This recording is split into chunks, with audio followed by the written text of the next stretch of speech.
cannot believe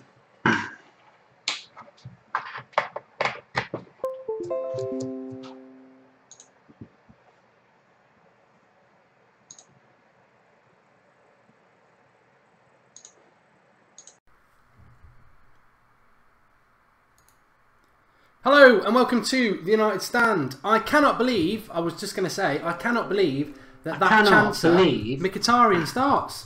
I mean, what sort of club, what sort of football club are we? What sort of message are we sending out? I mean, I've seen Ross Barkley signed for Chelsea today for £15 million. This is a lad who's Premier League proven. He's in his early 20s. We need a midfielder. He's got loads and loads of potential, and United aren't even in for him. And we moan about, oh, we've got no money. We've got no money, even though we're the richest club in the world, but we've got no money. There's no value in the market. We've got no money. And £15 million, Ross Barkley goes to bloody Chelsea for £15 million, which is basically a bag of crisps to a football club. But no, it's all right. We've got Carrick, who's nearly finished, and we've got Fellaini, who's crap. But we won't go for Ross Barkley, who's actually a midfielder who has an attacking element to his midfield game. We won't bother with him. We'll leave him.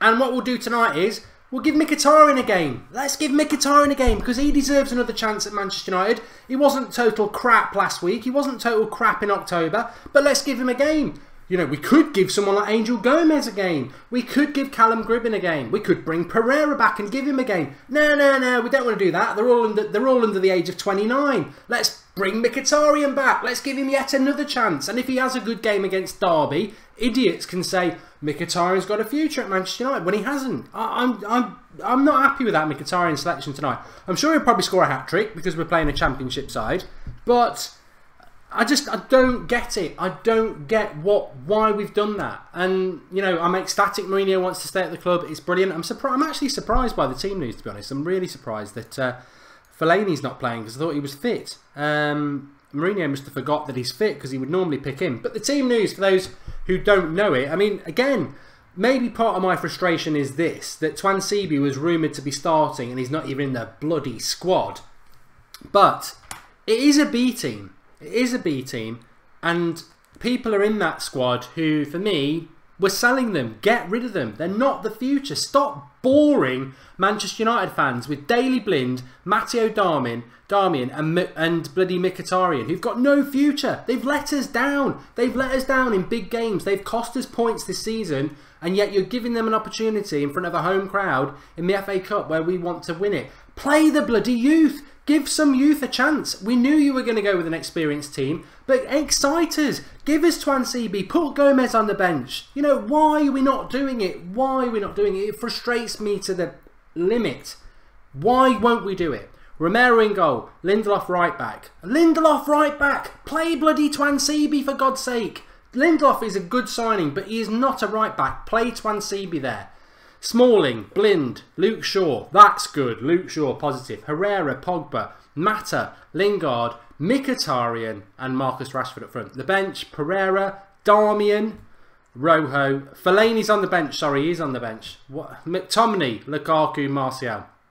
You've got one youth player involved and he's on the frigging bench. I don't get it. I sometimes despair at what we're trying to achieve at this club. And my biggest despair is around Mkhitaryan, who's had too many bloody chances now. What, you know, if Mkhitaryan puts a 10 out of 10 performance in tonight and scores a hat-trick, what are we supposed to do as educated fans of this club? Are we supposed to go, oh yeah, play him against City at the Etihad where he can disappear again? He's had his chances. I don't agree with that. Darmian, again, had his chances. We know everything about Darmian. We know what Darmian is. If we're up against it, and the tea lady's injured, play Darmian. But give Twansibi a bloody game. Give Twansibi a game. Why not give him a game? The fans want him to be given a game. We don't want Darmian. He's had his chance. Sell him to Italy. They'd love to have him. He's even in the Italian national squad. Sell Darmian. Get Twansibi in the squad. I don't understand why we're not doing that. Why doesn't he want to promote what United are all about? We've got really good youth players. Give them a bloody game. If they're not going to play in FA Cup games at home to Derby, Twansibi, you may as well go on holiday now. Go on holiday now. Have your summer break now. If you're not playing in a third round game against a championship side at Old Trafford, Go on holiday, because he ain't going to use you. Why? 2 weeks ago, he said McTominay and Twansibi are ready. He's not even putting him in the squad. He's putting Darmian back in the squad over Twansibi. I don't get it. I really don't get it. Bradders, what do I think of the Barkley deal? I'll tell you what, wind me up when I'm more wound up than ever anyway. I mean, trading cards and more is right. Twansibi will end up leaving. Mkhitaryan in the team, I agree with you, Soph. I'm not Tahith Chong. You know what? I would give him a run out, but there's zero chance. I can't actually get irritated by that, to be honest. We're going to win this game. I'm very excited about it. I want us to win the FA Cup. I want us to win the FA Cup. I back Mourinho. Well, I get a lot of stick for backing Mourinho, but there are elements of him that frustrate the hell out of me. And I don't understand why that squad today only has Scott McTominay in it from our youth. And Darmian and McTominay, not McTominay, I've got nothing against him. Darmian and it's the Mick bit. Darmian and Mkhitaryan, why are you in the squad? Why? You don't deserve to be in the squad. You've been absolute rubbish all season. Give Gomez a game. Give Gomez a slot on the bench, sorry. Give Gribben a spot on the bench. And give Twansibi a bloody game. Lindelof at right back. We've got 10 days off till the next game against Stoke. Why? Twansibi's not injured, Shaban. He's just not in the squad. Because I said that, to be fair, in all seriousness, to be fair, I really do back Mourinho. Everybody knows that. But I did say when we signed him, forget the youth. He won't. He'll always go for experience, and he always will. And that's the way he is. But it is an aspect. It's up there with Fellaini for me. It really does frustrate me about Jose, because tonight we could have been excited. We could have been really excited by Jose playing. Oh, I flicked onto something I shouldn't have flicked onto there. Knobheads. I need to get back to my live comments here. Oh, bloody YouTube's pissing about now. Bring me back to the main United Stand channel. Here we go. That's brilliant. That's where we need to be. Yeah, look, I don't know. I need to type out the lineup so everybody knows what it is. But we have to take the FA Cup very, very seriously. Adam says, I don't see how Twansibi isn't in the squad, or Angel Gomez. I agree. I totally agree with that. I think it's really frustrating. Really frustrating that he refuses to give the fans what they want, what this club's about. I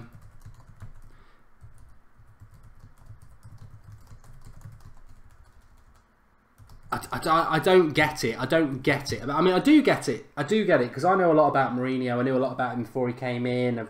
I wouldn't say I'm a student of Mourinho, but he's been around for most of my life supporting football, and he is a man who he prefers experience over youth. His career is riddled with it, but preferring experience that has consistently.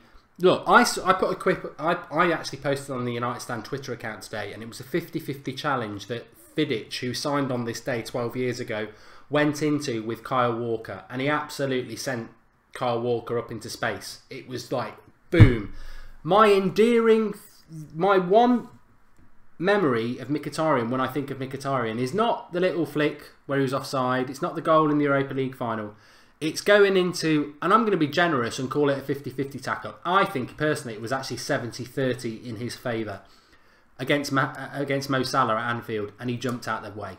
And that, for me, show any player that wants to sign Manchester United that 50-50 challenge that Vidic did, and say to them, if you don't do that, if you won't go in for a tackle like that, F off. Don't even bother. I don't care who you are. If you're not going to be that committed to this club, go away. Because, Fellaini gets a lot of stick, but he'll go into a 50-50 challenge. Mkhitaryan won't. And I don't want players like that at my club. I don't want bottleless little spineless players at our club. And I don't understand why he's getting picked. But, maybe Jose is stubborn. Maybe he wants him to have a good game tonight so he can say, I told you so, he's a good player. But he ain't going to work. He's not going to work. He's not going to work. I'm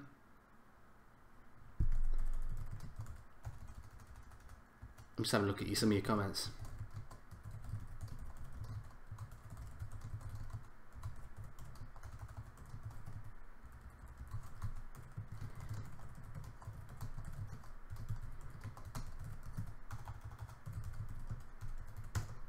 But realistically, the youth of Manchester United are players that actually give a shit about our club. And sorry for the language there, I shouldn't be swearing. But they actually care about our club, and they're not being given opportunities. These mercenaries who have underperformed keep getting given chances. And I find it very, very, very frustrating. I do. Twan should be involved today. You know, Angel Gomez, Gribbin, people like that, they were always a push. But Twan, we were led to believe was going to start tonight, isn't even in the squad. And I find that frustrating. I really do. I do. Because I think we would have been really excited by that. And there is nothing positive about a Mkhitaryan good performance tonight, other than United will probably win if he plays well. But I feel it. I do. I've seen this happen year on year, and at United, even Sir Alex used to do it. You play somebody at home who's not that good, and you throw somebody in who's crap, but you want to prove a point. You want to be like, I was right, I was right. And I don't feel that a Mkhitaryan hat-trick tonight makes us think, oh, he's back. Because he's had games at home against Crystal Palace. He's had games away at Liverpool, and he hasn't turned up. Karen says that Twan should be loaned out. Too many ahead of him. Thanks for that contribution, pal. What the bloody hell's going on here? Okay, this is going to be fun tonight, I can already tell.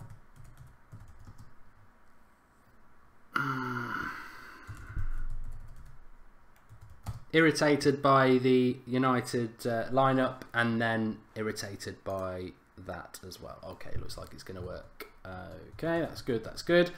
Bring back Sir Alex. Look, I'm not against Mourinho at all. I'm not against him. I just don't like the fact that we don't play the youth.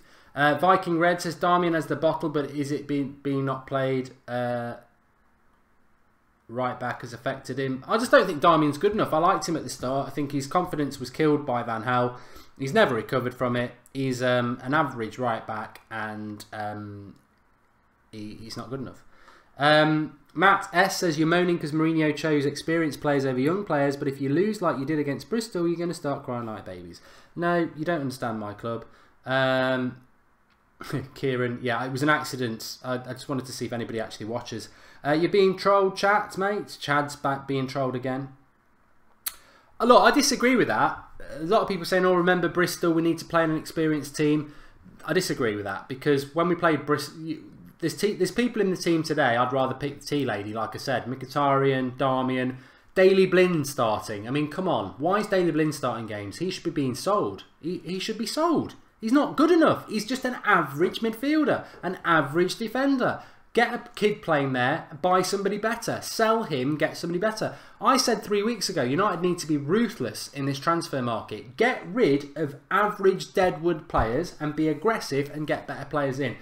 And it sort of compounds it a bit for me tonight, because I look at that Manchester United team, I see Mkhitaryan in it, Ross Barkley's better than him, I see Blind in it, I see Darmian in the squad, and I think this is United's problem. This is why we are not progressing. This is why we are not getting close to Premier League titles since Sir Alex Ferguson left. Because this squad is riddled with average players that we won't sell, that we keep picking, and we're going to keep battling for the top four. We've got to be ruthless. We've got to stop picking these players, get them out of our club, and bring better players in.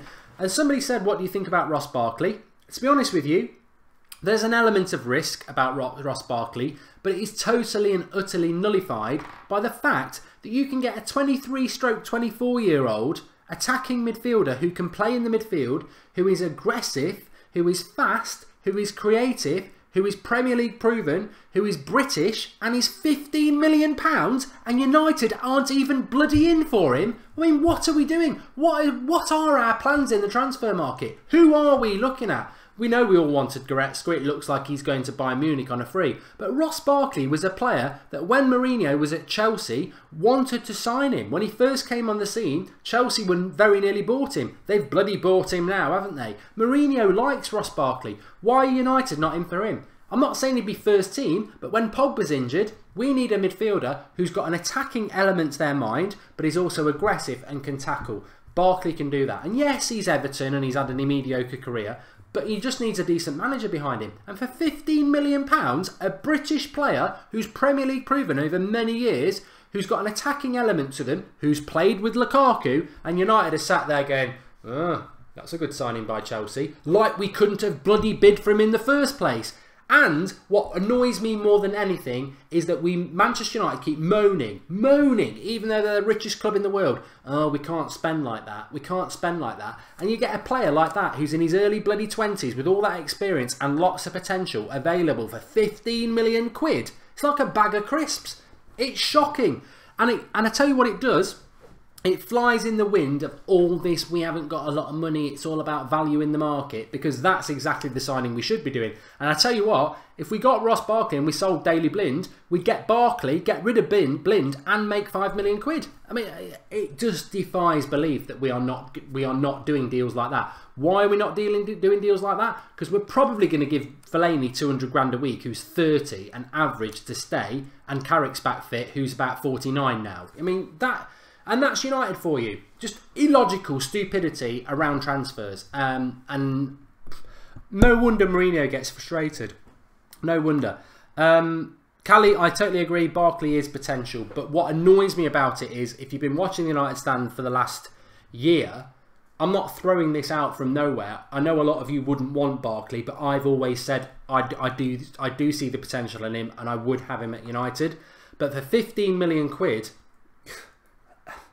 it's like a free transfer. It's like, if it works, great. If it doesn't work, it doesn't. And Chelsea aren't bloody Stoke. Chelsea are the Premier League champions at the moment. If Chelsea are going for him, don't come to me and say Barkley's not good enough. He's going to the Premier League champions. He's going to a team that's consistently finished in the top 2 or 3 for the last 20 years. You know, it's not like he's going somewhere crap. I don't know. I suspect we're doing no business in the January transfer window. But... it's not. We've already seen that business can be done, and good business can be done. Barkley is way better than Fellaini. I can't believe anybody would think that Fellaini's better than Barkley. That's just totally utter nonsense.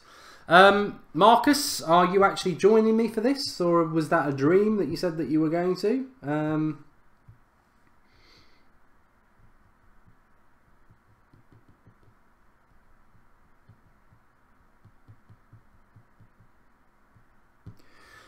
But, oh, he's just started messaging me now. That was good. And I've messaged him, which it wasn't so good. Let me try that again.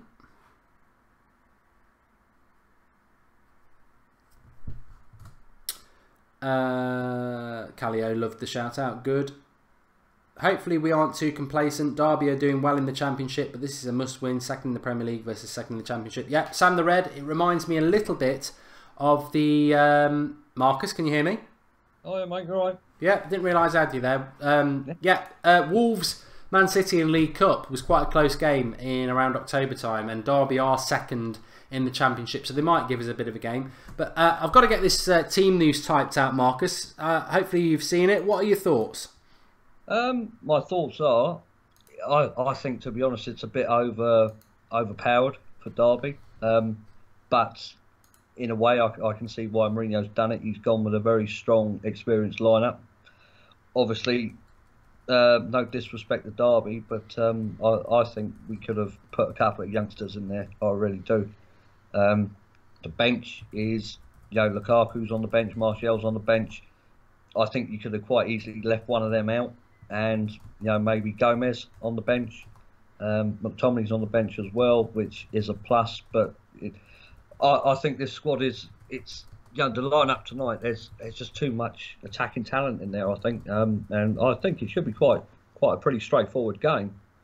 But we know what happened against Bristol, don't we? So you can't take it for granted. But I do agree with you that there was an opportunity there to play a youngster or two, and he's decided against it, unfortunately.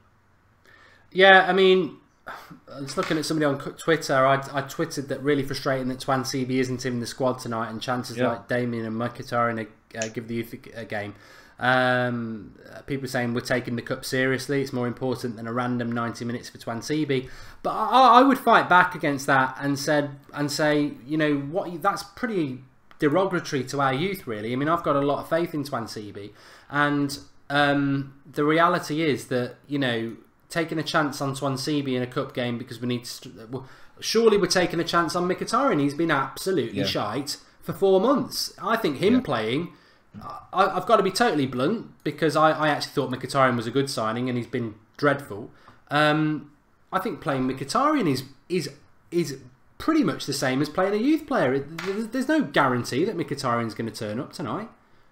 No, do you know what? I actually think it's, he's taking more of a risk playing Mickey than playing a youngster from the academy or something, because with Mkhitaryan, as you said there, like the last 4 months he's been absolutely diabolical. I know quite a few of us have been calling for him to get dropped and get shipped out elsewhere. But I think with a youngster, if he plays one of the youth lads through there, you're guaranteed to get passion and fight, because they want to impress the manager, don't they? They want to show the manager what they can do, and they're ready for the senior team. But Mkhitaryan, he's hit or miss, isn't he? And you could probably, in the first 5 minutes of the game, you'll probably everyone be able to work out like whether he's going to have a good game or not. But the opposition, Derby, you would expect him to have a good game, but that still doesn't excuse his performances of the last 4 months. And I think, looking at it long term, from our perspective, no matter how bad a player plays in our squad, they've always got a chance to come in and try it again. And I think that's pretty much the wrong signal that Jose's sending out here. Yeah, it's a good point, that is. It is a good point. I mean, I'll be honest with you, because I always am on the United stand to everybody at home. I have been for a couple of pints. I always do on a Friday, and that obviously heightens the passion. But I saw that team news pretty much cold live, and as I always do, and I'd been led to believe, like many people, that Twansibi was going to start. To not see him in the squad was a real disappointment. To see Mkhitaryan starting again, you know what? I don't apologise for this. I never have, and I know it probably upsets some people who are, win, lose or draw, back the team and all that. And I'm saying it in a condescending way, and I don't mean to. But I don't see anything from Mkhitaryan's performance tonight that's going to make me go, oh yeah, he's good enough. And even if he scores 10 goals and plays a 10 out of 10 performance, I will still remember bottling 50-50 challenges against Liverpool, not turning up in loads of games. You don't win me back just because you play well against Derby, being given 100... How many chances has he been given as well? It's like, I already have my mind made up about him, and he would pretty much have to play well between now and the end of the season. 9 out of 10 performances between now and the end of the season, just to get me back thinking, let's give him a chance next season. And that's not going to happen. He's burned his bridges, and I don't understand why we couldn't have had one youth player starting tonight, even if it was McTominay in the midfield and Twansibi on the bench. I think one youth player in the whole squad is appalling when you've got people like Mkhitaryan and Darmian on there again. I'm bored of those players. I'm bored, and I'm bored of them because, for me, they've had more than enough chances. Get them out of our club. Yeah, I'm totally with you on that, mate. Darmian, I think he needs to go. Mkhitaryan is a definite for me to go.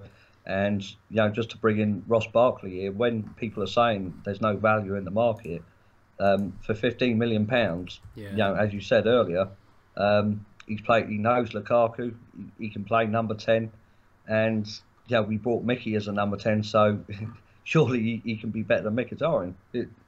And why we haven't gone for him, I don't know. I really don't. He's not a fantastic player for me. But neither's our midfield apart from Pogba and Matic, Yeah, exactly. So, he could have only, as far as I'm concerned, playing with better players around him, he could have only got better, even if we gave him till the end of the season to bed in to the squad. I think it was look. It's not even really a risk, is it? It's a gamble that I would have gone for, and at that price, I think they've got an absolute bargain there. I really do. English as well, England international. You don't get many English players for £15 million these days, I'm afraid. I mean, Bad Cody says, do you think Mourinho's playing Darmian and Blind and Mkhitaryan to put them on for sale? I've heard that comment so many times. I'll ask Marcus for his opinion as well, and people at home. But I've heard that so many times about, he's playing him to put him in the shop window. I think that's the biggest myth in the world. What? you know, this is a tournament we want to win. Why would you play a player that you want to sell in a game that you want to win? I don't believe that is what's happening with Mkhitaryan. I think what's happening is Mourinho's stubbornness is happening with Mkhitaryan, that he wants to give him yet another chance, and he wants to give him a chance in an easy game, so that if he has a good game, it's like his confidence is restored and he can give him more chances. And that worries me, because we do have a bit of a cushion with 4th place, but we've got Champions League coming up. We are going to be in a battle for top 4. I don't care what anybody says. We will have more drops and more peaks. And it worries me that he still is willing to give Mkhitaryan a game. I mean, what was the game over Christmas that he started Mkhitaryan and we were all worried about it? I think it was the Burnley game. Burnley, yeah. Yeah, and he was absolute shit again. And yet, a week later, he's starting him again. I mean, how many times do you have to basically grab a Manchester United shirt, wipe your arse with it, stamp on it, not even bother to perform in it, and be given another chance? And that, for me, is what Mkhitaryan's doing at the moment. It is disappointing. And I do agree with you about Barkley. I don't know what we are doing. I don't know what our plans are. What I personally think our plans are, I'd love to get your opinion on it, is that I think we're going to make do with what we've got. Do you know what? I'm exactly the same thing.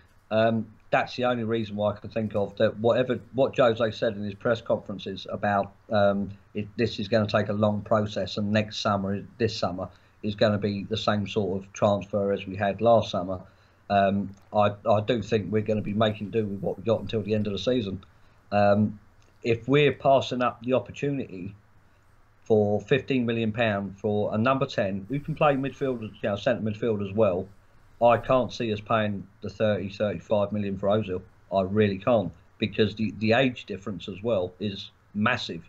So for me, you're only getting 2, maximum 3 seasons out of Ozil, whereas Barkley you're getting 6, 8 maybe for half the price.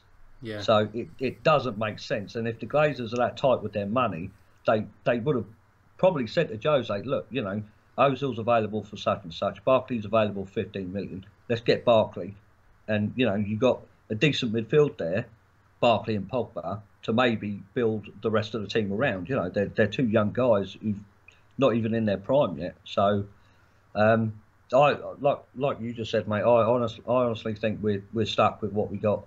I can see Fellaini either signing a new contract or going for free in the summer. I heard Ross say yesterday that they've activated the extensions on a few players, Blind and Mata and Herrera. So that's something. That's a positive. But yeah, I think until the summer, mate, I don't see anything happening in January at all. And the thing is around Ross Barkley, for those people who, whether you like him or not, and I saw somebody say, well, maybe we were in for him and he chose Chelsea. Look, he's a lad who lives in the northwest, and Manchester United's pretty much in the northwest. Manchester United's a bigger club than Chelsea. If United wanted Barkley, he'd come to United. The reality is we're not in for him. We're not in for him at all. No. I think Chelsea and Spurs wanted him. He's chosen Chelsea. We're not even in for him, and it annoys the hell out of me, because all we ever hear is, oh, we can't spend, we won't spend 5 million more to get Perisic for 50 million quid. We've not got the money to spend because we're a business, which is nonsense anyway, because we're the richest club in the world. But then a bargain, an absolute bargain comes up, Premier League proven bargain, young Premier League proven bargain comes up in a position we need, because when Pogba gets injured, we don't actually have a midfielder who can attack. They're all bloody static, defensive-minded midfielders. Barkley can, as Marcus said, he's played with Lukaku. 15 million quid. It ticks every single box for Manchester United around value for money, everything, and we don't even go for it. And Shrey makes a good point as well. Well, he says maybe Mourinho knows Woodward won't be buying him anybody, and that's why he's playing Mkhitaryan, because he's got to work with what he's got. And I think that's a really good point. We can get frustrated, but actually, maybe Mourinho is just having to work with what he's got, because there isn't anybody coming in. There is no promise of any money. And I don't for 1 minute believe that Mourinho wouldn't have wanted Barkley. And if we can't even do business for somebody who's a bargain basement player, what chance have we got? Unless we're going to get something out of the blue shocking, but I don't think we are. I really don't. No. Do you know what? That comment as well would also, it makes me believe, like, why McTominay's come through. Of all the players through the youth that we've got, and he's chosen McTominay, who's a tall lad, a midfielder as well. I think that's probably, yeah. I really do. I can't see us getting anything in January. Nothing until the summer. I really can't.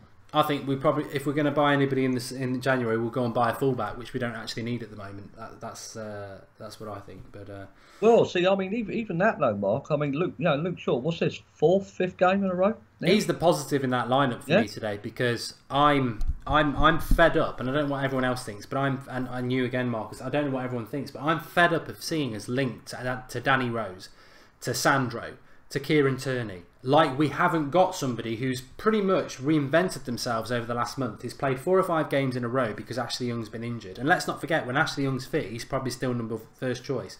Why are we continually linked to fullbacks? Why do we keep hearing that Mourinho wants Danny Rose, who will cost 50 million quid?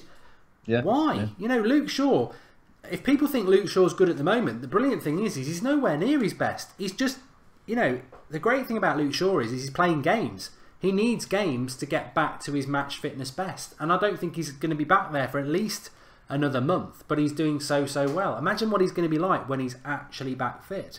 And yet we keep being linked to left backs. Yeah, I mean, you know, I read today or yesterday, we're linked to a young lad at Fulham. Yes, that's in yeah. 45 million for that young lad. And I think to myself, God, you know, Luke Shaw's there. Give the lad a chance. I mean, I was one a couple of months ago saying if Mourinho's not going to use him, then yeah, go for Danny Rose or Lissandro. You know, if he's not got no trust with him, then, you know, get him out the door. You know, what else can he do? But he's stuck with him. He's changed. Luke Shaw's changed Mourinho's attitude towards him. He's changed his mind. He's putting his trust in him now.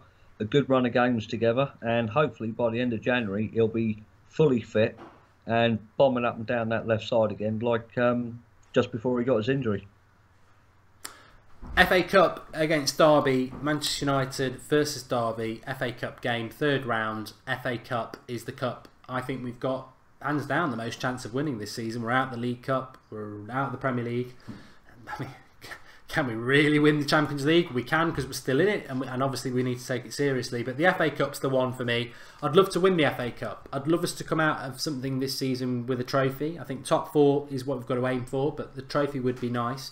Derby County, 2nd in the Championship. I think we've got to show them some respect. You know, it's a tough league, and I don't know a lot about Derby, but they'll come, they'll have a go, and much like us, they'll take it seriously, of course. Give us your score prediction, Marcus, but also in relation to the FA Cup, where does it rank for you? Is it something we need to focus on, or is it something that really, you know, we might have to just you know, respect but not prioritise? Well, for me, it's in terms of Mourinho's, let's say, ambition at Manchester United. I think it's something that he wants to win. The first season was Europa League, the Carabao Cup and the Community Shield. I think the targets this season were possibly the Premier League and the FA Cup, and then next season I think would have been Champions League. The Premier League is gone as far as I'm concerned, so I think maybe he's going to reshuffle and hopefully have a good run in the Champions League, possibly win it, you never know. And I think he's going to go all out for the FA Cup. So if he wasn't here in 3 seasons, if he doesn't renew his contract in his last season, then at least he could walk out the door saying, "Well, I've won everything in my 3 years at United." As a bit of a long stretch it is, but it is possible. Derby, you know, they're nothing major. I mean, they are going well in the Championship, like you said, 2nd. They got a few Premier League experienced players, but I'm still comfortable with this team that will win, and I reckon 3-0 for me.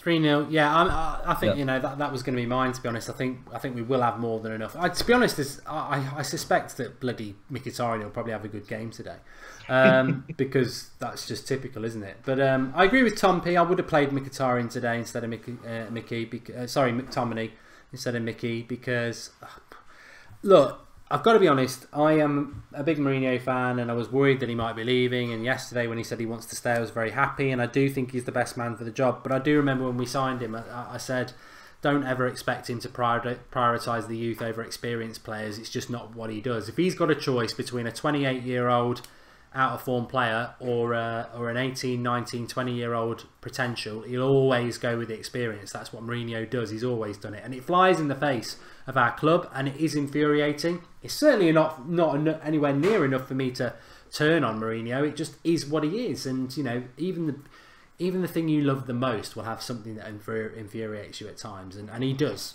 frustrate me. But ultimately, we've got to beat Derby today, and I do think we need to take the FA Cup seriously and win this game, get another home tie, and just keep chugging our way through. We're out the League Cup now. There's no doubting Mourinho would have liked to have won that, but in some ways, it gives us a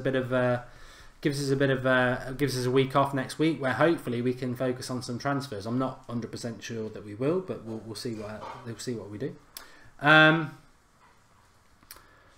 Sassy, you're clueless, mate. That's a stupid comment. I don't think Lucas will do well in the Premier League. He doesn't even do so well in a Farmers League, says Munip. And Shaw was left from the squad, but now Shaw is the left back of the squad, says Sandeep. And Jose announcing a strong attack team. I guess probably him announcing we want to win the FK. Well, people are on about it being a strong attacking team, but actually, Rashford's not been playing that well lately, Marcus. And I think this is actually something where Mourinho's got it right, because he could have played Lukaku tonight. He could have played Martial tonight. We're not playing for 10 games, and you know they are our important players. But actually, I think Rashford playing up front tonight is really good because his form. Well, it's either some people think it's good, some people think it's bad. There's a ridiculous record in relation to Rashford this season that he's been involved in every single game United have played, whether it's a cameo from the bench or starting. And I certainly do think that he is burnt out. You know, he's 20 years of age. Even in the international breaks, he's playing every game for England. And I think he's just going through a bad spell because he's playing too much football. He's playing tonight, but then part of me thinks, actually, maybe he can play his way into form. Yeah, see, I'm the opposite. I would agree to have had Martial carry on with the front line. I thought he did very well in the last game. He scored a really, really good goal. I don't think there was anything bad in his performance at all. And, you know, he got hauled off in the last 15 minutes for Rashford, where I think maybe this time, I agree with Martial should have kept his place. Because like you said there, I think Rashford he's suffering from a bit of burnout. So probably the last 10-15 minutes, I would have brought Rashford on just to keep him ticking over. But yeah, we're not playing again for like 9-10 days, is it, I think? Yeah, we're playing something like that, a week on Monday. Yeah, so I don't think, we've seen Martial come off the bench quite a lot this season, so I don't think Martial would be suffering from burnout or anything like that. I agree with Lukaku not playing. Had a bit of a serious head injury, so it would have been a bit of a risk for him to start. So I agree with him getting some more rest as well. But yeah, I'd have gone for Martial, mate, over Rashford tonight. Yeah, a lot of people talking about Messi, Lingard. To be honest, we are playing a championship side at Old Trafford, so I would expect Lingard to play well because he's in form at the moment, and you know, you stick Lingard in the Championship and he should play well. So, I actually think Mkhitaryan will turn up tonight and people will be saying, oh, let's give him a chance in a big game and he'll let us down again. But, I mean, if he doesn't play well, where is there to go? If you can't play well against the Championship side in the protection of Old Trafford, then, you know, where is there to go? But you know what, I'm just going to say, just to add on that, I actually think that Derby are going to focus down our left-hand side, because I think Mkhitaryan's the weak link down there. They know he's not going to track back very often. They know once they get the ball off him in the final third, he doesn't really do much, does he? It's almost as if he sulks when he loses the ball. Yeah. So I actually think that there's a good chance that they may show him up a bit tonight, I think. Yeah. I mean, I've got to be honest. I don't know anything about Derby. I don't spend a hell of a lot of time watching the Championship. And Wolves have sort of come to my attention because they're obviously got George Mendes involved, and he gives them a lot of players, and they're doing great things. But to be honest, Derby I don't know, so they are a bit of an unknown quantity, which can be dangerous. But ultimately, we're Manchester United. We're second in the Premier League. We're at Old Trafford, and we should be winning this game comfortably. I certainly think it would set the cat amongst the pigeons if we were to lose. Yeah. But Lewis Smith says, I can't believe everyone thinks we're going to smash them. They're probably better than most bottom half Premier League sides. The TARDIS zone, this is a good point. He says, has Lingard changed your opinion? Is he not the first name on the team sheet now, along with De Gea? I'm going to let you answer that first, Marcus. For me, he's in good form. But I think good players, a good standard of United players, have got to have that form consistently. And I think he's only been doing it for like, the last 6-8 weeks. So for me, no, I don't. He's earned his place to be in there at the minute. Don't get me wrong, but I think going forward, you'd still worry about him. I think, but no, not for me. He wouldn't be first on the team sheet with De Gea at the minute.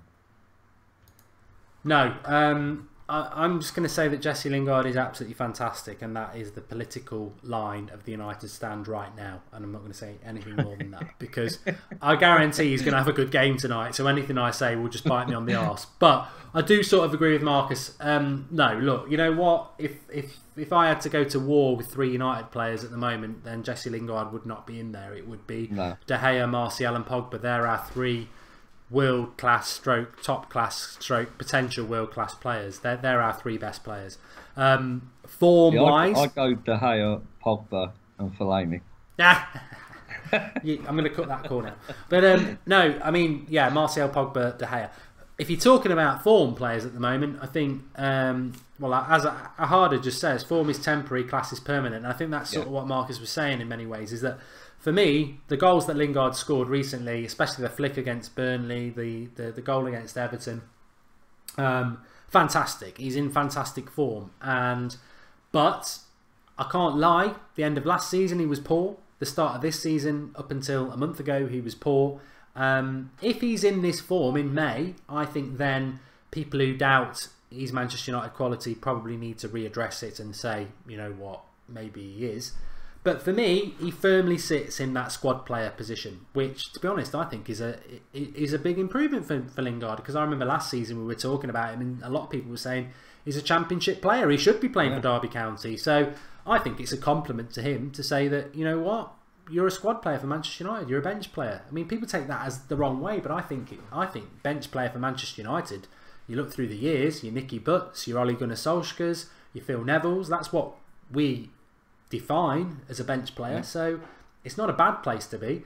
Do I think we can win a Premier League title with Jesse Lingard in the starting 11? No, I don't. I don't see where he fits in. I think you've got to go and get a world-class number 10. I think you've got to get a decent right winger. I don't see where he fits in, but at the moment, of course, he deserves to be in the team, and he is. He's definitely one of the form players, or the form player in the squad at the moment, with I suppose Luke Shaw.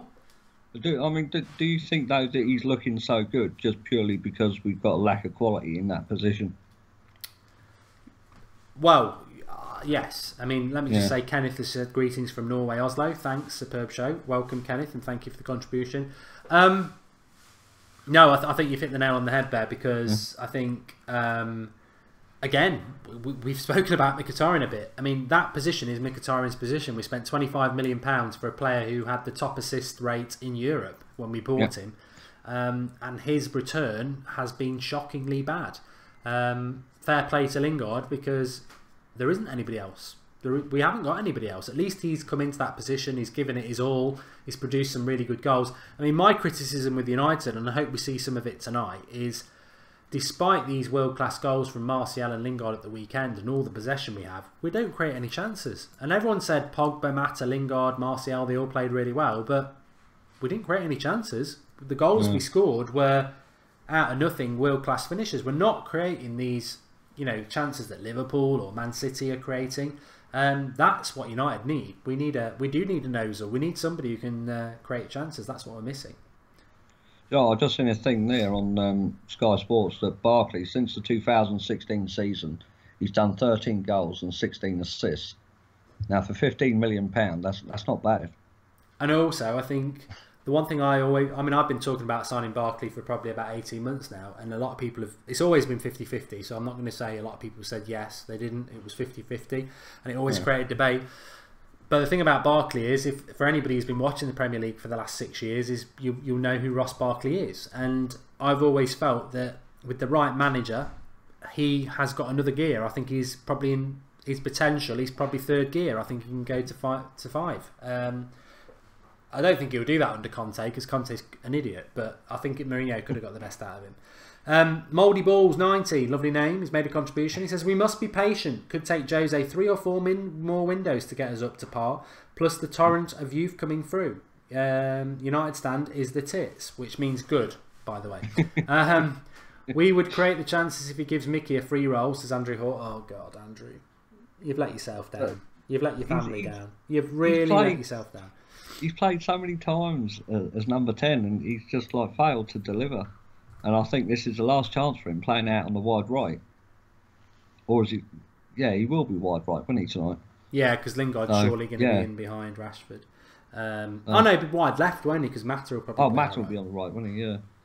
So I mean, you know, again, this is going to be the third position he's played, because he has played on the wide right, he has played at number 10, and he's failed. You know, every time he's played, I've not seen nothing. I don't think any of the fans have seen anything major from him. So hopefully on the left-hand side. I mean, don't forget as well, in the last game, his crossing with his left foot was absolutely atrocious. And he's playing that same position tonight. So I don't expect anything good off him tonight whatsoever. I think this is comment of the night. If you like a little bit of politics and education in your football, this is a great comment by Bradders.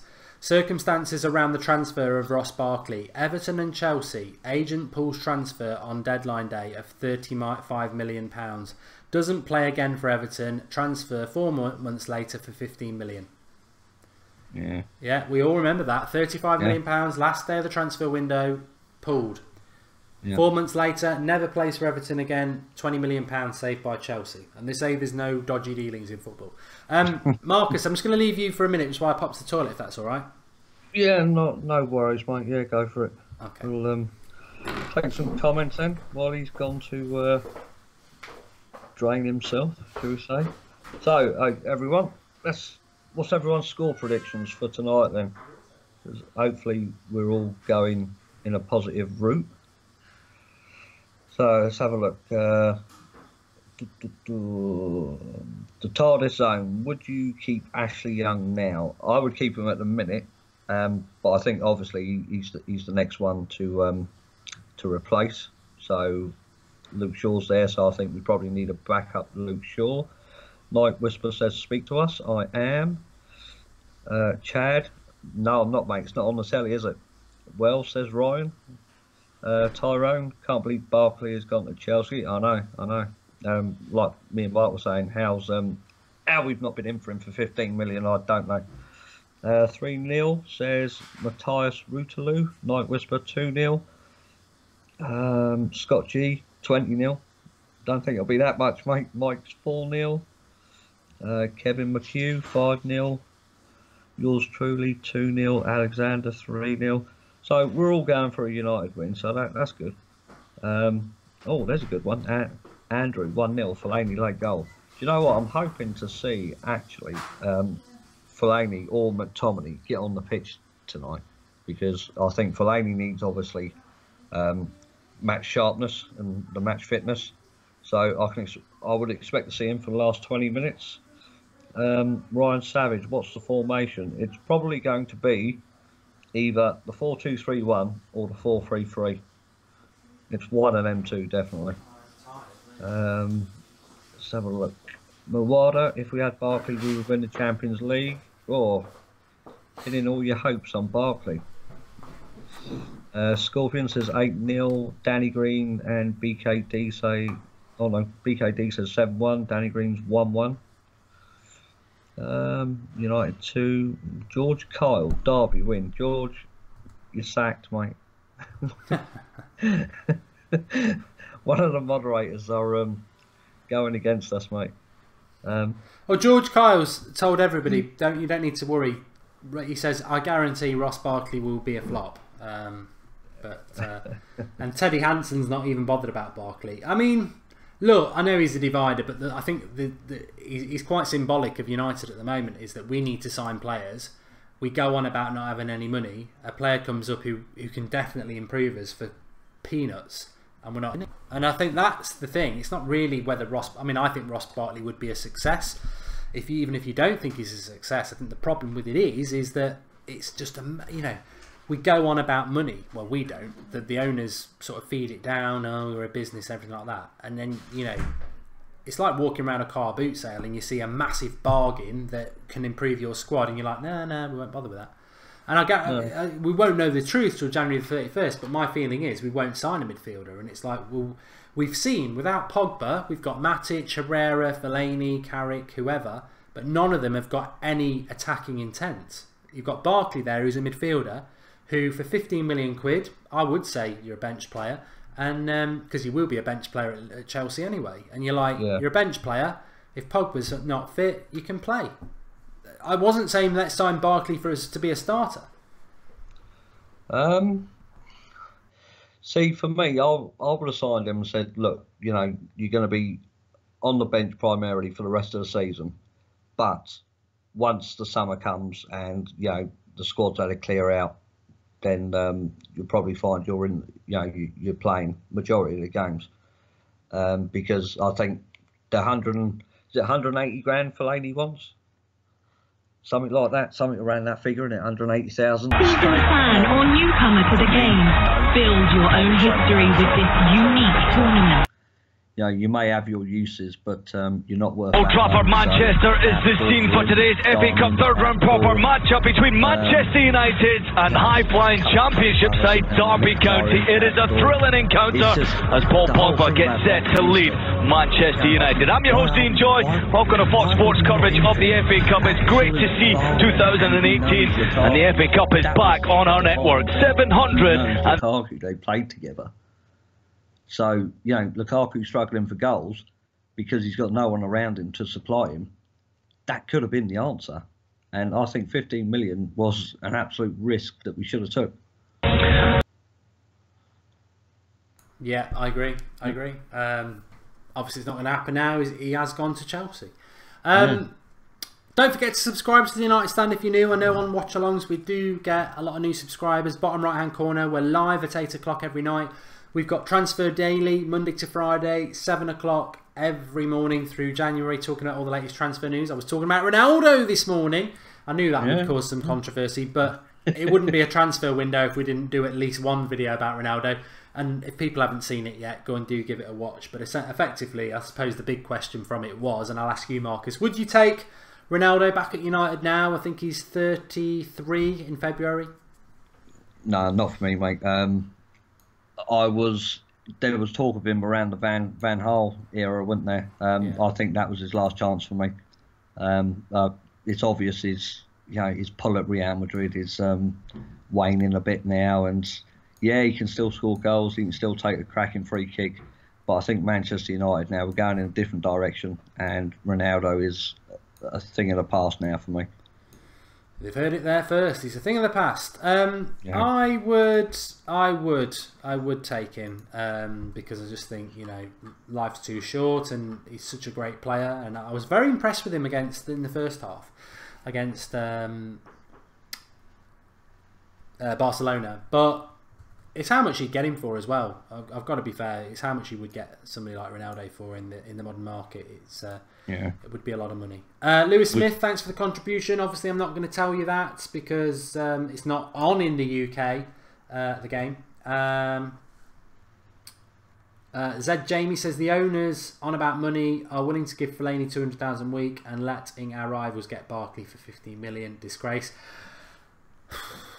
You mean you're a big Fellaini fan, Marcus? I mean, do you think how do you feel the reaction's going to be when we give him a new contract? Because I'm convinced that we will. No, see, I'm not convinced we will. Not at all. As I said earlier, he's got a use, of course he has, but not at that price at what he's wanting. I think that money would be, what is he now, 30, 31 this year? Yeah, you know, I do agree with you. I think he's backed himself into a corner to a certain point because for those people who don't know, Fellaini is available free in the summer if you want to buy him. We will accept yellow post-it notes of IOUs, anything. We will accept any tendency. But in all seriousness, he is available free in the summer. He can speak to foreign clubs now and agree a deal. But in fairness to Fellaini, obviously Mourinho wants to keep him. £200,000 a week sounds ridiculous, and of course it is ridiculous. But he's 30 years of age, and shame on United. If they wanted to keep him, why have they allowed this to happen? Because the harsh reality is, Fellaini can go to any club he wants in the summer, and they will pay him £5 million in his bank account, because he's worth, as a professional footballer, he's probably worth about, in this market, 15 million at least. Whoever buys him hasn't got to pay that transfer fee. So Fellaini's agent will go to them and say, look, do you want Fellaini? Yeah, why not? We're Stoke, we'll have him. And then they go, well, you haven't got to pay anything for him, so he wants 10 million in his account, and he wants 100 grand a week. And they go, 10 million and 100 grand a week? That's quite cheap for Fellaini. Yeah, we'll have it. And deal done. For United to keep him, they can't go to Fellaini, we'll give you 100 grand a week because that's what you're worth. Because he'll go, hold on, I could get 10 million just to go and play for another club because they ain't got to pay for me. So I'll tell you what, give me 10 million. And that's the problem, and that's the situation with United. So it'd be interesting to see what they do in relation to that. No, for me, I think he's asking too much money there. I think he knows that Mourinho wants to keep him. He knows that Mourinho relies on him to a certain extent. But for a guy that's got limited use, 180, 200 grand a week, no, not for me.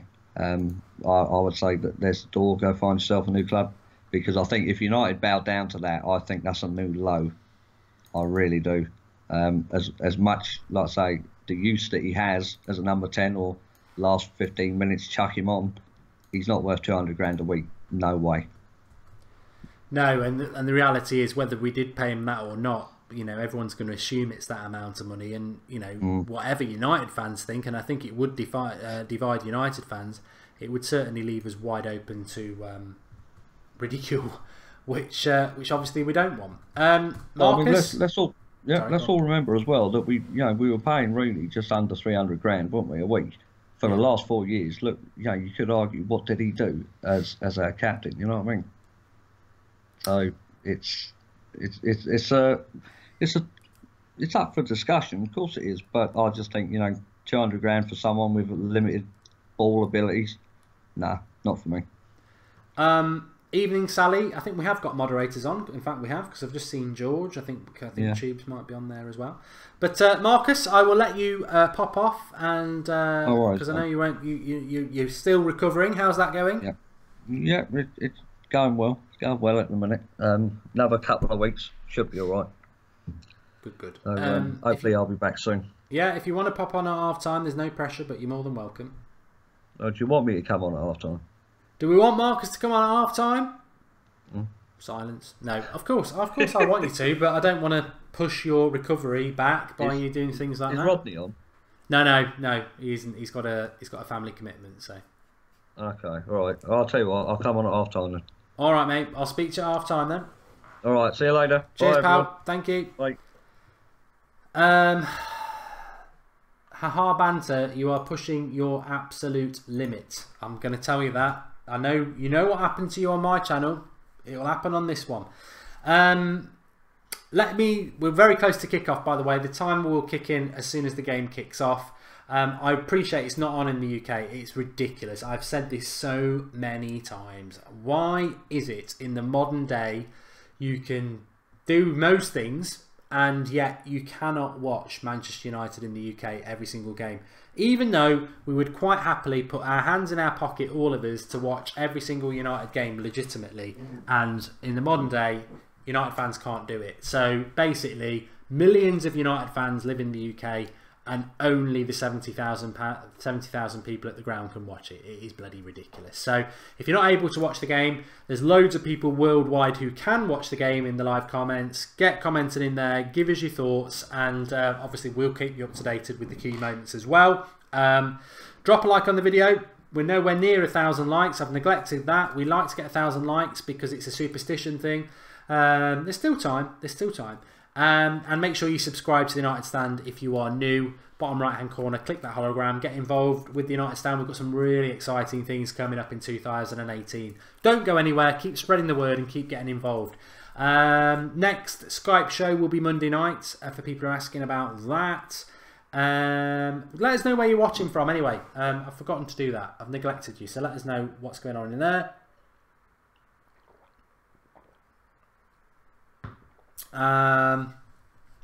Ramsey United's able to watch it in Holland. Bramish has watched it every United game for 3 years.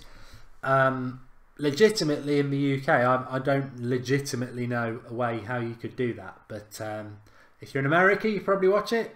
Lorcan says like the videos. There's only a few seconds left. Get 1,000 likes. Mark Robinson's got his lucky pants on. I hope you wash them, Mark. Or is it part of the charm that you don't wash them? Oh God, that's a horrible thought. Zach wants to know about Wilfried Zaha. I don't know. I mean, to be honest, we do need a winger. So Zaha or nobody, of course I would. But there's probably a few players I think United should be going for ahead of Zaha, if I'm honest. Amal's watching from New York. Moonwalker's in Saudi Arabia. Nathan's in Auckland, New Zealand. We've got Dylan from South Africa. We've got North Dakota. We've got Pogba at centre-back, says David Green. Rashford needs to turn up, says Shai. I agree with that. And were you a big fan in the Scholesy days? Oh, yes. Oh, yes, he says. Yes, I was. Yes, I was. And it's 42 degrees in Melbourne today. Liverpool game is on tonight as well. We don't really want to hear about them. It's Texas for Brandon, and he says, I'll always listen along with the United Stand. Thanks, Mark. All I can say is to everybody, just keep spreading word about United Stand. That's how we've always grown. So just keep spreading the word, keep subscribing, keep mentioning us to your mates, keep getting involved. We have got fan cams tonight from Old Trafford. I'm hoping they're all going to be nice and happy, but obviously if not, that could be a problem. Oh, Mark James, I feel jealous of you. He's in New York with the snow. Actually, I retract that in a way because I realise the snowstorm has been quite bad there, and obviously we don't want any loss of life. But I like a bit of snow, especially this time of year. You know, Christmas is gone, and a little bit of snow just boosts your mood a little bit, doesn't it? But I hope you're all doing well. I think there's lots to be positive about Manchester United. I know I was a bit frustrated about the team news because I wanted to see Twansea be starting, but the game's on now. The most important thing is we win, and hopefully eventually we will see the likes of Mkhitaryan and Darmian and Blind disappearing from our club. It's interesting. I was reading some of the comments that Mkhitaryan is looking like he's playing out on the right.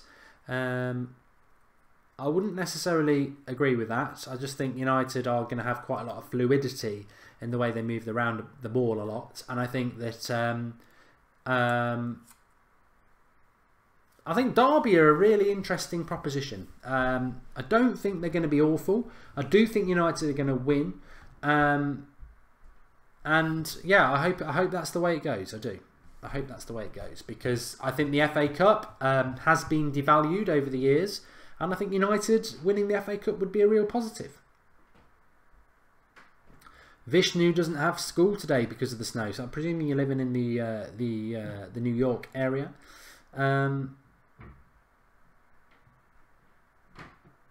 That's a good question from Philadelphia Drum and Percussion. Would you be happy if Mkhitaryan actually did find form for United? I'd be happy if he did find some form because United would win this game. But do I think that he is? Do I think that he's a player that is going to provide any future? I don't know. A lot of people talking about a miss from Jesse Lingard there. He shot it over the bar. It would have been yet another assist by Paul Pogba.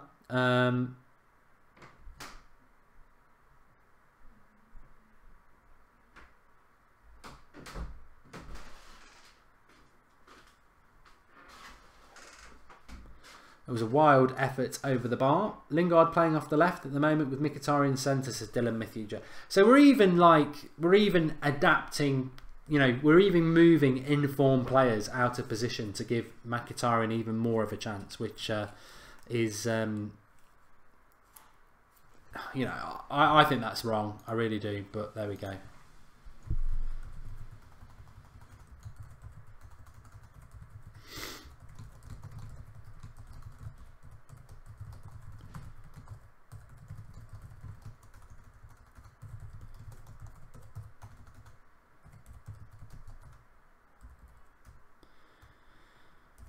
New York, concrete jungle where dreams are made of.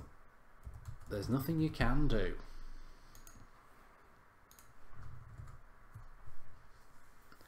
Huddleston plays for Derby. I don't know a lot about Derby.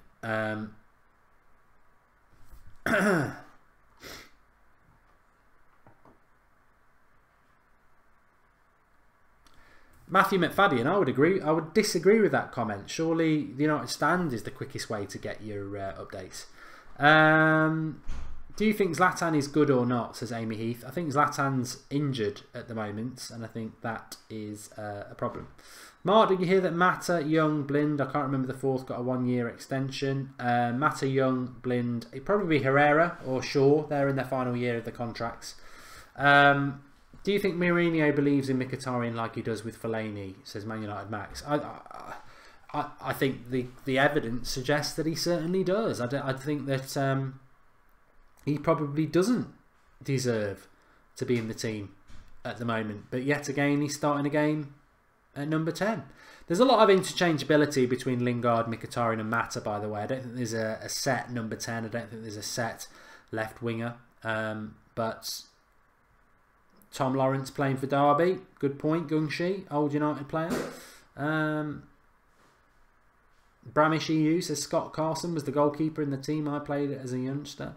Mato Matic says, is Lukaku injured? No, he's on the bench with Martial. You should be able to see the team below. Romero in goal, Lindelof, Smalling, good to have him back. Blind and Luke Shaw back 4. Matic, sorry, Pogba and Herrera. I'm so used to saying Matic, he actually has got a day off today. Pogba, Herrera, and then Mata, Lingard, Mkhitaryan with Rashford up front. Martial's on the bench. Lukaku's on the bench. Darmian's on the bench. McTominay's on the bench. Fellaini's on the bench. And somebody else is on the bench as well. Lingard will score today, says Abbas Yunus. To be honest, we just want United to win tonight. But if I'm absolutely honest with you, it's not a very exciting United team, because it would have been exciting if we just had one of the youth players that we expected to play, like Twansibi, involved. But it's a very uninspiring United side, I've got to be honest. But you got to beat what's in front of you. I mean, I throw that out to you lot. We're all, you know, keeping an eye on the game and talking about it. Is that United's problem at the moment? Is the squad sort of, we talk about Deadwood so much, and has that Deadwood become sort of so ingrained in the club? Lots of wood references there, grain.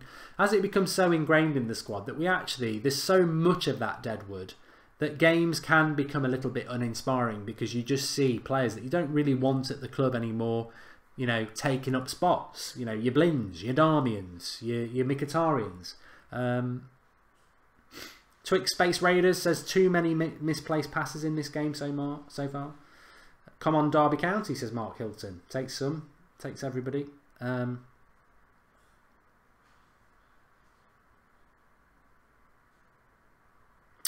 Fantastic cross from Lindelof there, says Dylan Matthew, and it's good to see that as well. First time cross, whizzing across the box.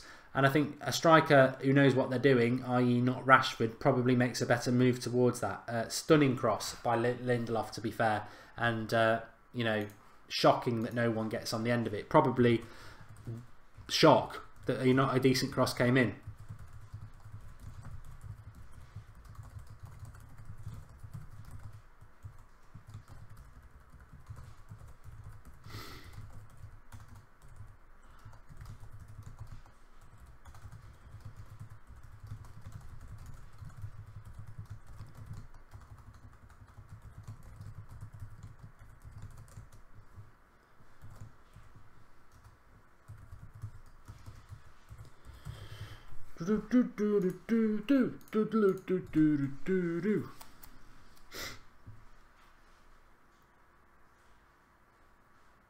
I mean, yeah, it's a good point as well. I mean, we talk about the likes of Lingard, who are in very good form at the moment. We talk about how great it is to see Pogba just shooting over from there.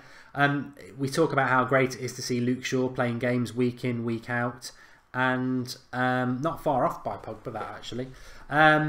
We But also, let's not forget, Lindelof might be slightly playing out of position, but he's still playing games for Manchester United in the first team, clocking up more minutes, clocking up more experience, getting more match fitness. I think it's great. Pogba's been class, says Cali United.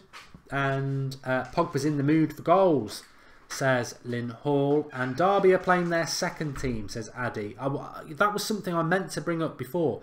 Are they playing their second team? Can we get some clarity on that? Does anybody know anything about that? Reese has got me on 2 screens for some reason. That would be interesting. That would be very interesting if Derby are playing their reserves, because obviously that would slightly take the gloss off any performance. Chris McGowan's watching in Ireland. Remember, if you're new to the channel, subscribe and let us know that you have, and we'll give you a shout out. Scoreboard should be up. You're very right. Can do. Give that man a clap, not a slap. He's totally right to call us out on that. There are values at the United Stand. There are standards to be upkept, and a scoreboard should be provided. It's 0-0 though. That scoreboard is going to say 0-0. It was a weird weekend, this one coming up, isn't it? Some would describe it as the worst weekend of the year. I wouldn't, because I'm not at work, and I think that's always a positive. But it is always a weird weekend, the one after Christmas and New Year, because you've been so used to gluttony and laziness and partying and all that. And United playing on a Friday night, so we're going to have a bit of a free weekend. We've got 2 free weekends, actually, because we're not playing till Monday night. But I'm hoping that United will kick on. Lewis Webber says it's half A team, half B team. Well, thanks for that, Lewis. Although, let me just say, football fans arguing with you, Lewis. He says that's Derby's full team except for Matej Vidra. Okay? He says not, Lewis. Start arguing if you know anything about Derby. Crap cross by Mkhitaryan yet again. Unbelievably worst cross ever.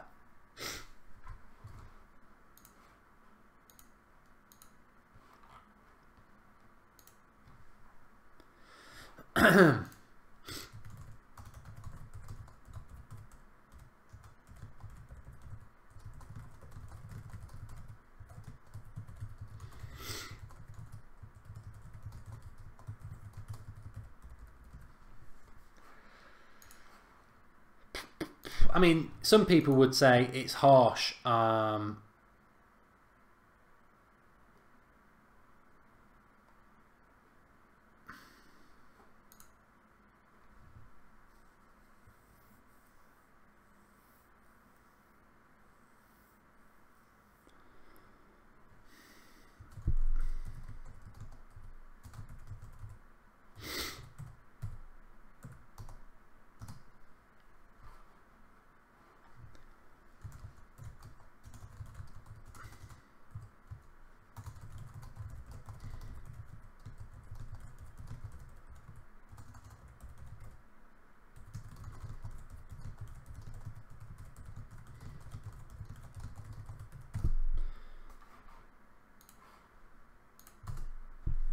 I've completely lost my train of thought. I think we've got a Derby fan on, so hopefully he can give us some clarity.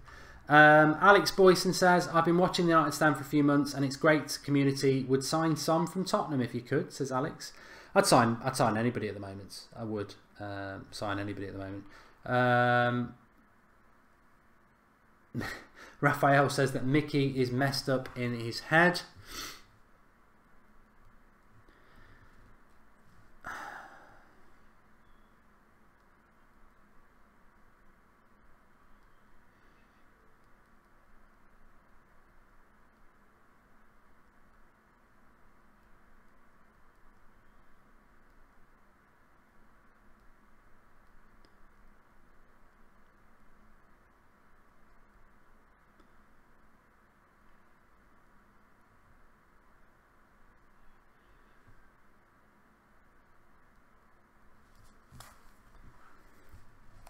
Andrew Hoare has got a bet on Derby. It's good to have Smalling back, EC7 videos. And Cali United says Mickey is playing crap and it's Derby County. It is Derby County, you're right. We're still closing on 1,000 likes. Maybe if we do that, United will win. To be fair, it has pretty much all been United. Derby haven't done much in this game. But they'll fancy their little chances, I suppose. And good to have Smalling back. Yes, Smaldini, says the FIFA prospect. Great saving tackle. And Hazard to United. David says, the United stand is one of the top results on Google if you type Manchester United versus Derby County. I'm going to type it in. I'm going to do it, David, just because we're live and you can.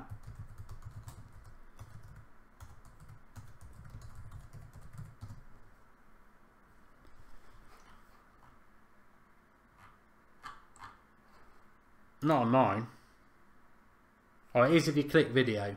We're fourth. But we're not on that.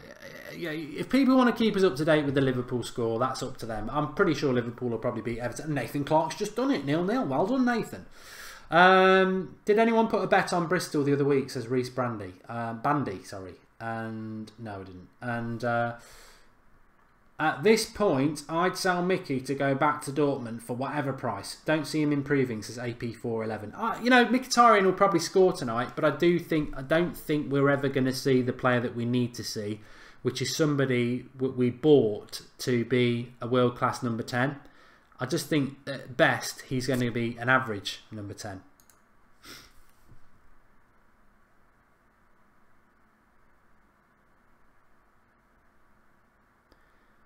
And Derby are looking to crash us on the break a little bit.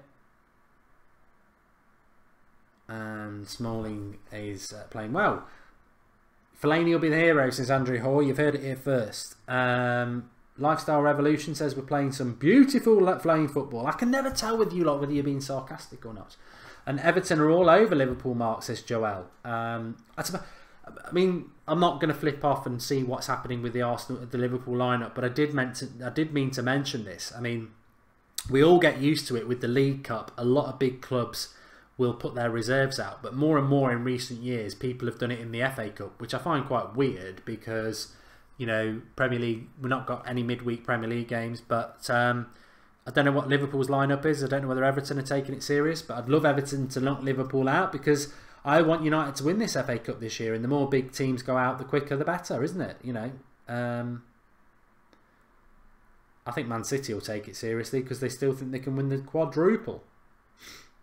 Herrera looks good today, says Vishnu. I think Herrera was very, very important in that Everton game. I think the response to the Southampton game last week needed to be effort. And one thing about Herrera is he always does give lots and lots of effort. And that's important. But United have been whizzing the ball around a lot quicker. Lots and lots of possession. No real chances. Lots of long shots. In fact, Rashford's just hit one there. Liverpool do have their first team out today, says Nadeem. I'd be stunned if Liverpool didn't take it seriously because they need to win a trophy.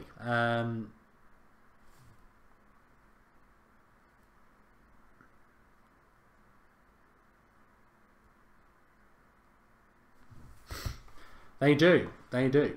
Where's Ibra, bro? Says Arianti Anto. I tell you what, bro. He's injured. He's out for a month. Evening, lads. I can come on if you need me, mate. Sander. Yep, cheers, Sander. I did see you trying to call in. Cannot take Skype calls while the game's on. Figure it out. Rashford has a young talent. Chosen Horizon 85. Okay.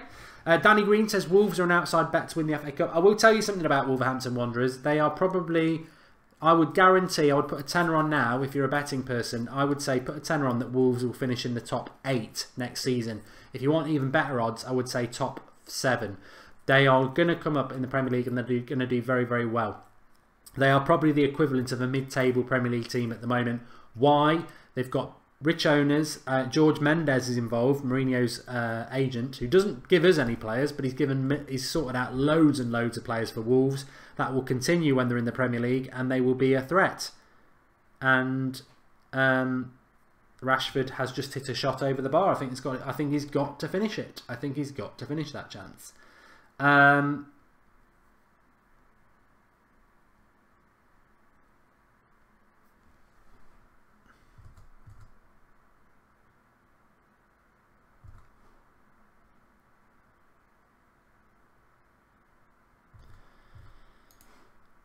He's looking better tonight. Rashford.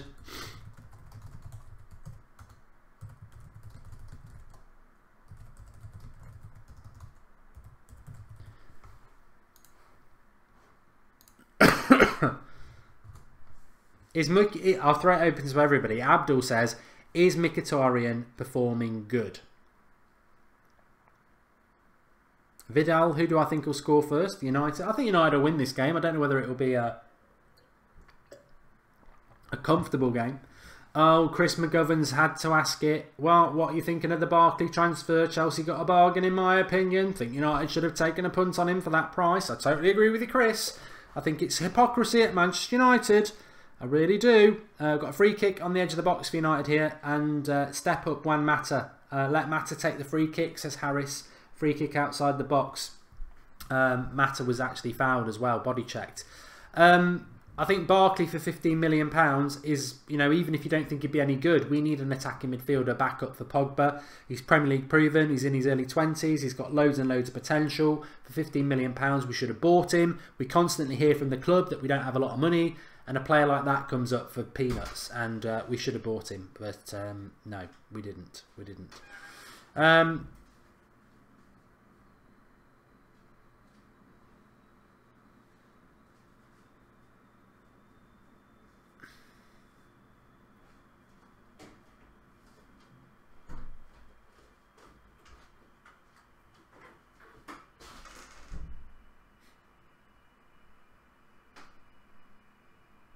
$15 million for Barkley, says it's just Melik. Decent free kick by Mata. Good save by the keeper. He was going for the top corner, but the keeper's got that side of this pitch covered. And people are talking about it being a great save. It wasn't a great save at all. He had that side with the key. He had that side well covered. And Firmino just scored for Liverpool, says Theon Williams. I told you Liverpool will win that. They're at home as well, aren't they? Liverpool are a threat. I think this is the problem with the...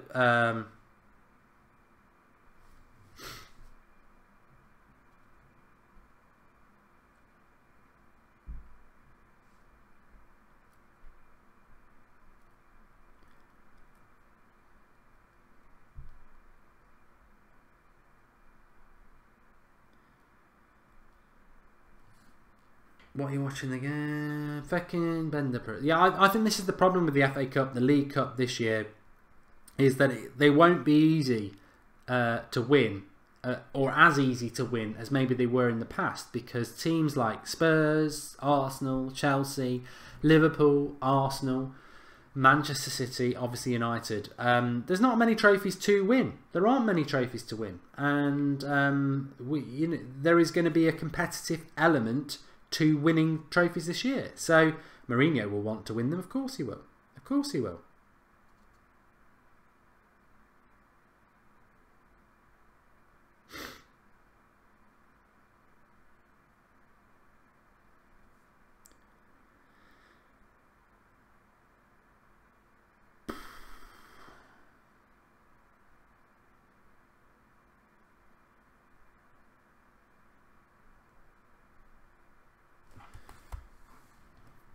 Imagine Malcolm bursting onto the scene like Tony Martial, says John Sherrill. Chad's taken another L. Nothing new there. Don't forget to subscribe to the United Stand if you are new tonight. Bottom right hand corner is the icon. Get involved. We're live every single day at 8 o'clock. We will be live tomorrow night at 8 o'clock. We've got fan cams after every game. They'll be coming up tonight as well. All the transfer latest. We'll have a transfer show for you tomorrow morning. Probably go live at about 11 o'clock, and every morning from 7 AM Monday to Friday. So loads of stuff to get involved with. Fantastic community, as you can see with the live comments. Loads going on in the United Stand. Get involved and tell your friends about the United Stand if they're United fans, or to convert them to United fans. I want world domination for Manchester United. I don't make any qualms about that.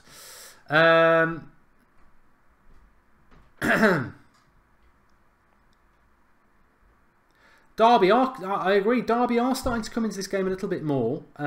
Still got no clarity on whether this is Derby's first team or Derby's mixture. Archie4794 has subscribed to the channel, and there is your shout out, pal. Welcome to the channel. Make sure if you are watching, you don't just watch alongs, you get involved in the stuff.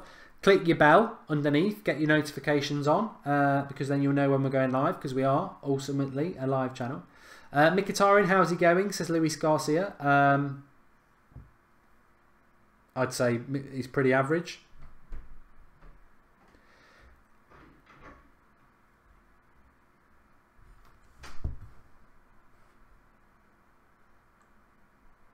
Fortune says, Mark, I'm a big fan of yours and I would like to meet you someday. I'm sure that will happen, Fortune. I'm sure it will.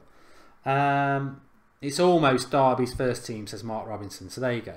There you go. I mean, it's not almost United's first team, is it? There's quite a lot out from what you would describe as a Manchester United first team. But Derby, 25 minutes, starting to come into it a little bit more. Jake Kavanagh has subscribed to the channel. G Tung Kwok has just subbed and put his notifications on. Thanks, G Tung, and you've had your shout out. Apparently, Everton have levelled up through Balassi. I'm taking that for granted. I don't know whether it's very true. And Imti says it's a very average game. DB Gaming's just subscribed. I'm not convinced some of these people are. And that's backed up by Fionn Curtin, who I know for a fact has been here for a long time. He says, first time watching, are you showing the game, mate? He might even be Irish, and I don't think my accent was either. But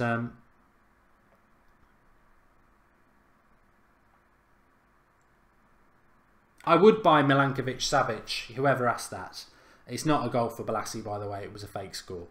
Is Lingard playing good, says Silves Pro. I'd say it's a pretty average performance from United all round, if I'm totally honest. Jake Kavanagh also has put his notifications on. We haven't got 1,000 likes on the video. That will make Manchester United win. It's been proven. There's a scientific theory that if the United Stand Watchalong gets 1,000 likes, then Manchester United score goals and win games. So if you haven't done it, it's on your head.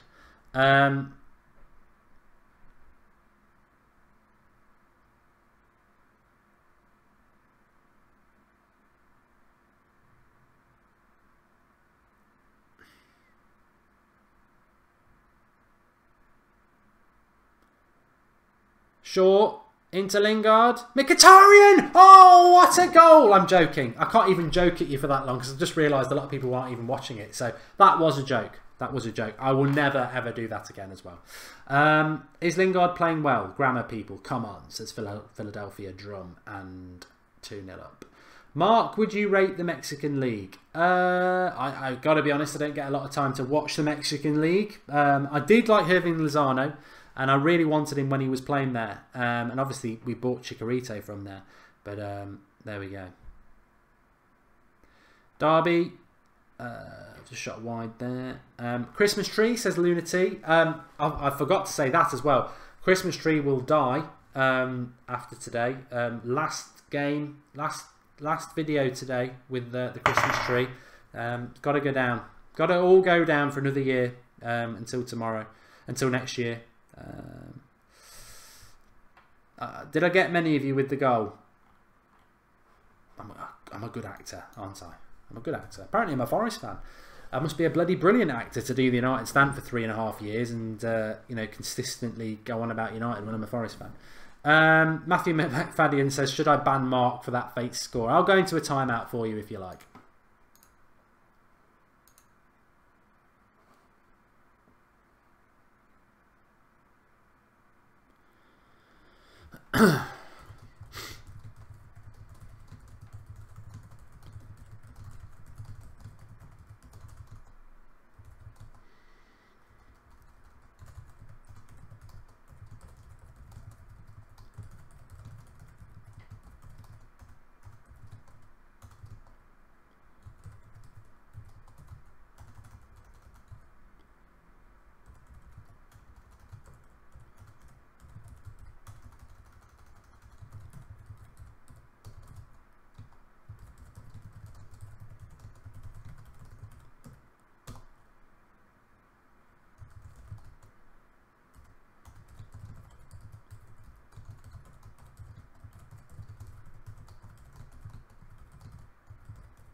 Oh.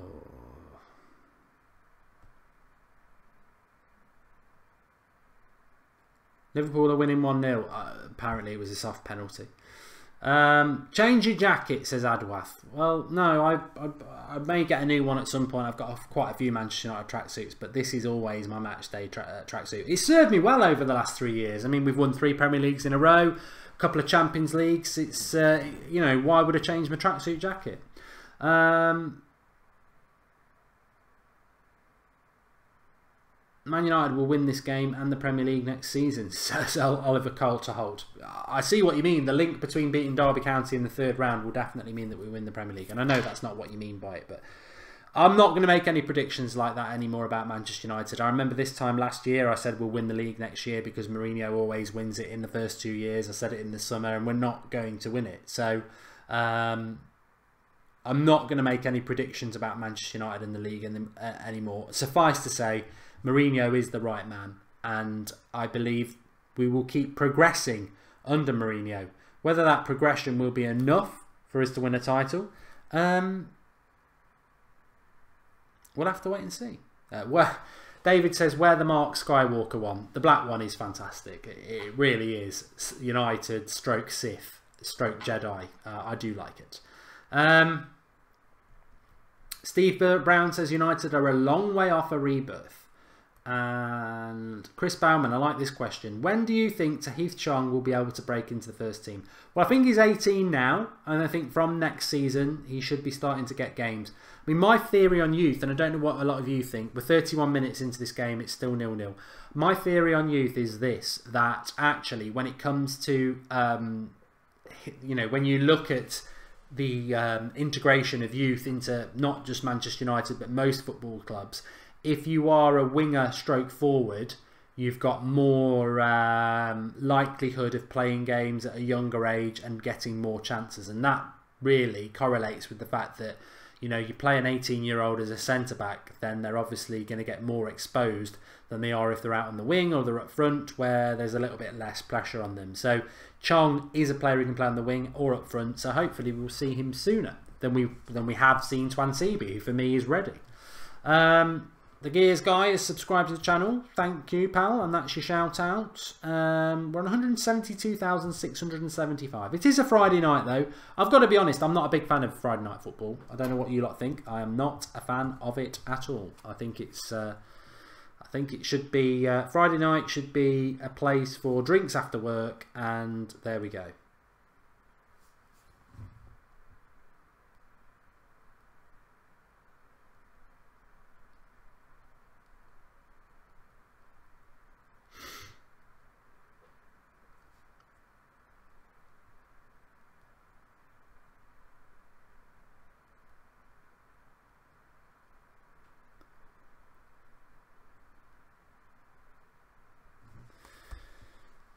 We can do better than this, says Super XL Gaming.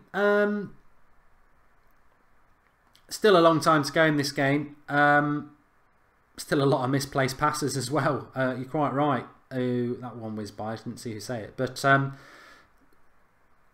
at the end of the day, I think the problem is when you pick a strong United side like we have done tonight, and you don't pick a Twansibi, and you don't put something exciting on the bench with the youth, then you leave yourself with nowhere to go if it goes wrong, because this is a strong United team and it should be, you know, Derby onto bad side, but we should have more than this. Again, no real chances created.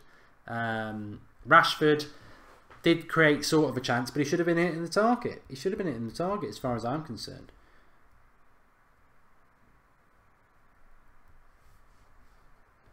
Amy Heath is subscribed. I think I've seen your name before, Amy, but maybe I'm wrong.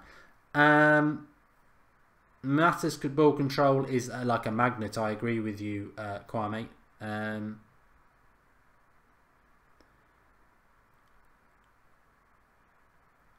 Is Kevin your friend? Says Jens Borfell, SEK20. I don't know who you're talking about in relation to Kevin. I've got a couple of Kevins who are my friend. If you're talking about Kevin Ashford, yeah, I get on with Kev all right. I've not spoken to him in a long time. Used to be involved with the United stand, but not now. Oh my Jesus Christ. Oh my God. So cross comes in. Marcus Rashford on the 6-yard box. Heads it against the post. And to be fair, it would have been an assist for Mkhitaryan. Bloody hell. What a miss. What a miss that would have been. What a miss.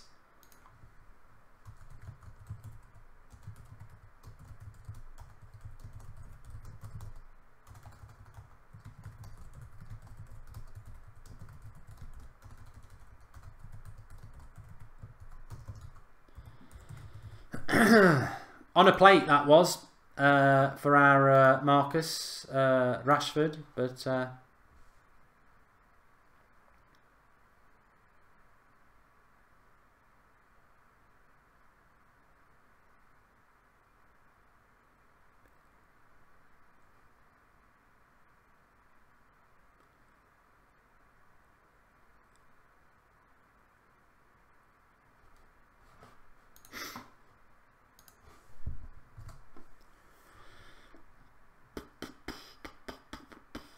Sean Reed says that Marcus Rashford's lacking confidence. There's probably potentially a few like that at the moment, isn't it? Ray Carl Brown Amore says, how aren't we scoring from corners when we've got such a tall squad? Well, it's good to have Smalling back, but I think ultimately, Ray, the problem is that we don't really have anybody who can put a good cross into the box. It's one of the reasons I'd like us to get not Mata, we've already got him, Ozil, because he actually can put a cross into the box.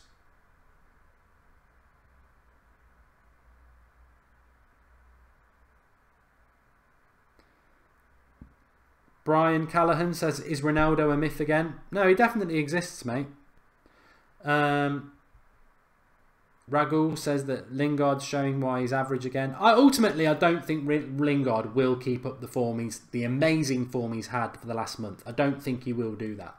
But I wouldn't say there's a massive issue with that, because for me, I just think Lingard is a bench player. He's a squad player that comes in and helps us every now and again. I would never have him as a first team player.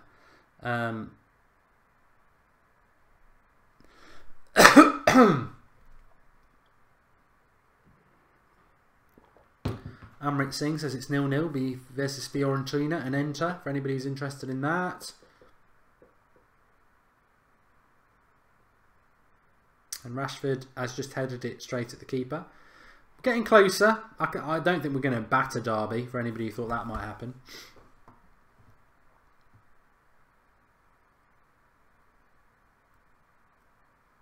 I've got 1,000 likes now, so we're definitely going to win this game at some point. Should have started Martial, says Ray. Ronaldo is always a myth, says Okichuka. Lingard is world class, says Fion. And Undead Soul says Manchester City is the best team in the world. City, City, City, City. And Undead Souls has supported Man City since last Friday. Lindelof looks good, says Ludovico. I don't really think he is a right back, but he can certainly play there. Maybe Lindelof will just end up being a sort of squad player for us, I don't know. But he's certain. The fact that he's getting more games is good to see.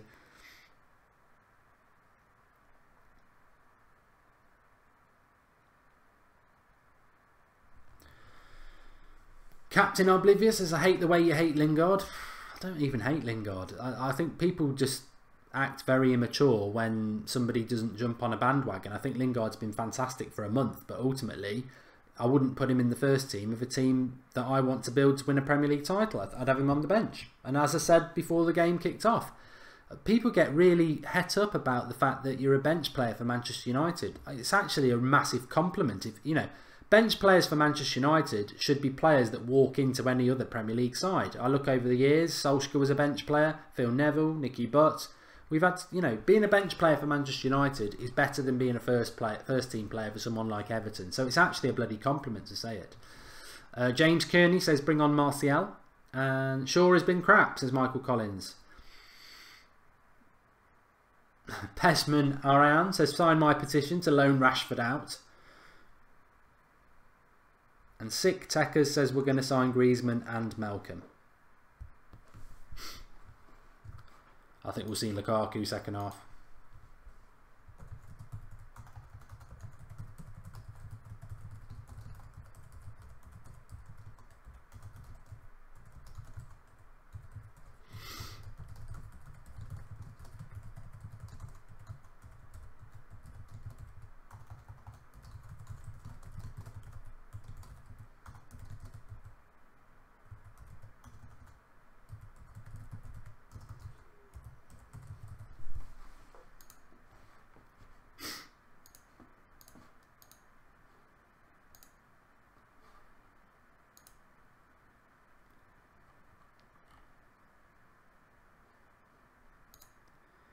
Rahul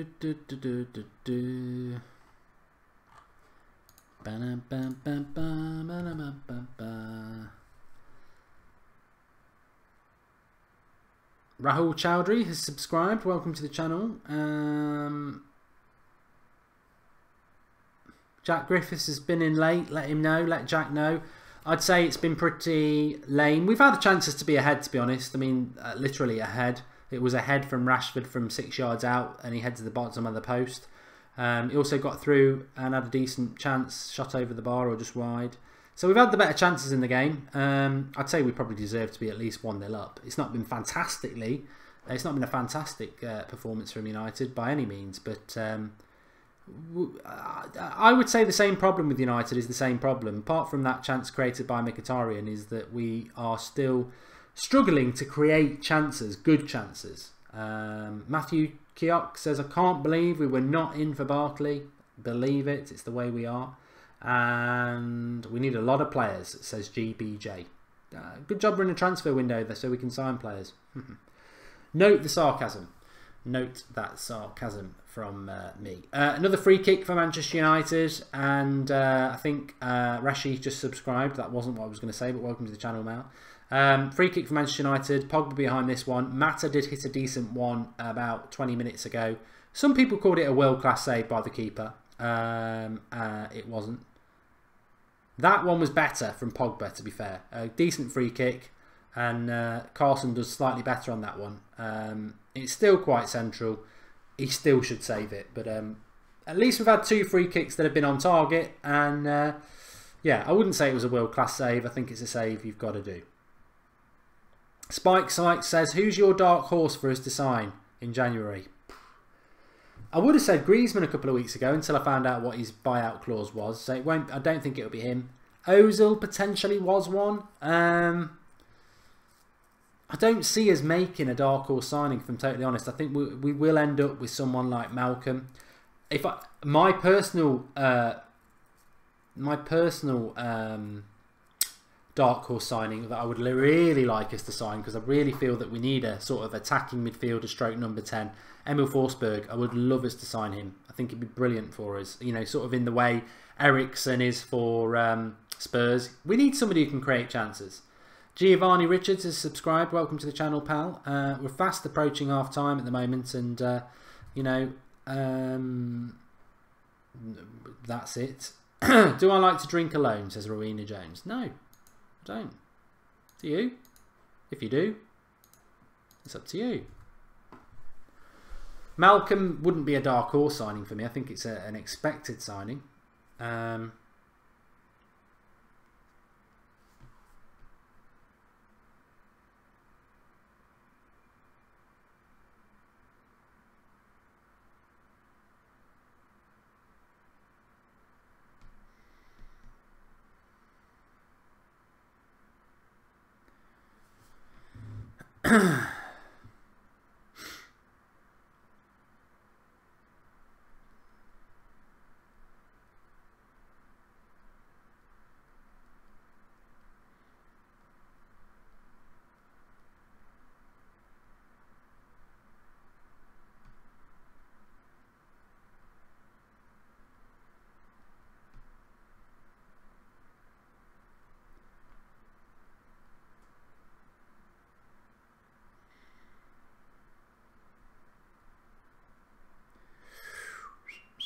So we've got 2 minutes till half time.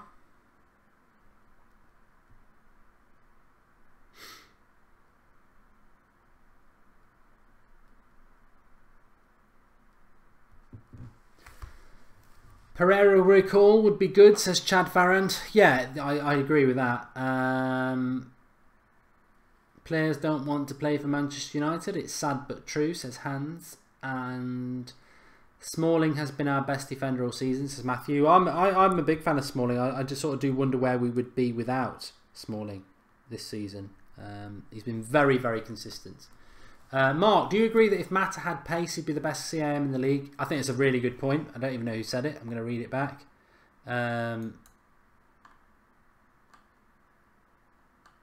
Okay. It was Cal Davis 14. Good comment. We've got Paul Robinson. What's your opinion on contract extensions, Mark? Mata, Blind, Young, Herrera. Let's keep all our average players a little bit longer. I'd missed this, Paul. A few people have mentioned it, but I was quite busy today. So Mata, Herrera and Young, contract extensions I agree with. Daley Blind is a real worry for me. A real worry. He was one of the players with Darmian who I felt, get rid of him. No, I don't dislike Blind, but get rid of him and you know, get somebody better in. It was nothing harsh about him.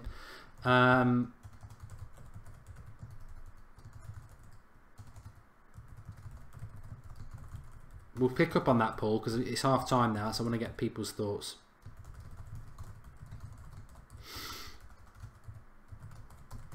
I'm on my own today, so I'm just whacking a tweet out, not one off. Okay, let's get that out. There we go. Let's come back to you. We will remind me to revisit that, Paul, because it's a really good point. David C. Breaking news. United signed Krusty Krab. He's the perfect leader for these Krab playing team. Thanks for the contribution, David. Really good. Really good. Half time. Let me do the timer because we don't want to. The timer's run out. My thoughts on that first half. Okay, so I would say boring is a word that I would use. Although Manchester United have had a lot of the ball in the final third. Again, I think yet again the problem, and you've got to level this at Pogba, Mkhitaryan, Mata, Lingard, Rashford, Herrera. We're just not creating enough chances. We're not creating enough chances. This is a championship side at Old Trafford, and I'm not being disrespectful to the championship, but any side at Old Trafford, we should be entertaining the crowd. We should be creating chances. We're getting low, and it's not like we're on the back foot. We're getting loads of ball in the final third. We're just not creating chances. Everton away, West Brom the other week, Southampton, Burnley. We're not creating enough chances for the possession we've got in the final third of the pitch. We need to go and buy somebody. I was mentioning Emil Forsberg there, whether it's Ozil, Forsberg, Griezmann, Dybala. We need to go and buy somebody who can create chances. We've probably got the players to put those chances away, but we need somebody to create the chances. There was one good chance in that half, and to be fair, it came from a Mkhitaryan cross. Rashford, edge of the 6-yard box, very central. I would have scored that. I would have scored that. A lot of you would have scored it. You're probably not as technically good as me, but you would have probably, half of you might have scored it. Rashford hits the post. He's got to score that chance. He's got to score that chance. But apart from that, not a lot seen. And you know, Derby haven't really been in the game. They haven't, but United have had more than enough in that game to put it to bed, so to speak. We certainly should be 1-0 up on the balance of play. Do we deserve to be 1-0 up? I don't know. But David De Gea's got a good point. It's the tempo that's the problem. Our tempo is 3, and our tempo is at 3 all the time. In fact, I'm going to write that down because I'd like to use the word tempo at the end of the game. Because I'm a match reaction, because I think it would be... it is a problem with Manchester United at the moment, and we do need to up the tempo, and we struggle to up the tempo. But really it comes down to lots and lots of possession, not enough chances, and Lingard, Mkhitaryan, Mata, Pogba. These are very creative players. Why are we not creating enough chances? One good chance in that whole game, and Rashford's got to score it, to be fair. But I think we should be creating more, and I think that's a problem with United at the moment. And I'm sure Jose's aware of it. And for me, a winger and a number 10 are exactly what we need to do sooner rather than later, because otherwise we'll drop more points in the Premier League and we won't win an FA Cup. Sabotage says everyone at United wants to cut in, no wide play. Another good point, and thanks for the contribution. Marcus is with me. Can you hear me? Hi, mate. You're right. Yeah, good. Thanks. What was your thoughts? Well, I mean, Grant, I've only listened to it on the radio, but from what I can tell, we've had quite a few shots on target. We don't deserve to be going in 0-0. We should be at least 2 goals up, maybe even 3. Rashford has missed a couple of sitters. Pogba and Mata have had good free kicks that have been well saved by Carson, I think it is, in goal.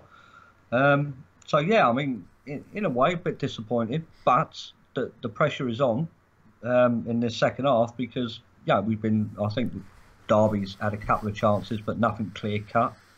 But yeah, I mean, from what the commentators are saying on 5 Live, it's all United. It's all one-way traffic.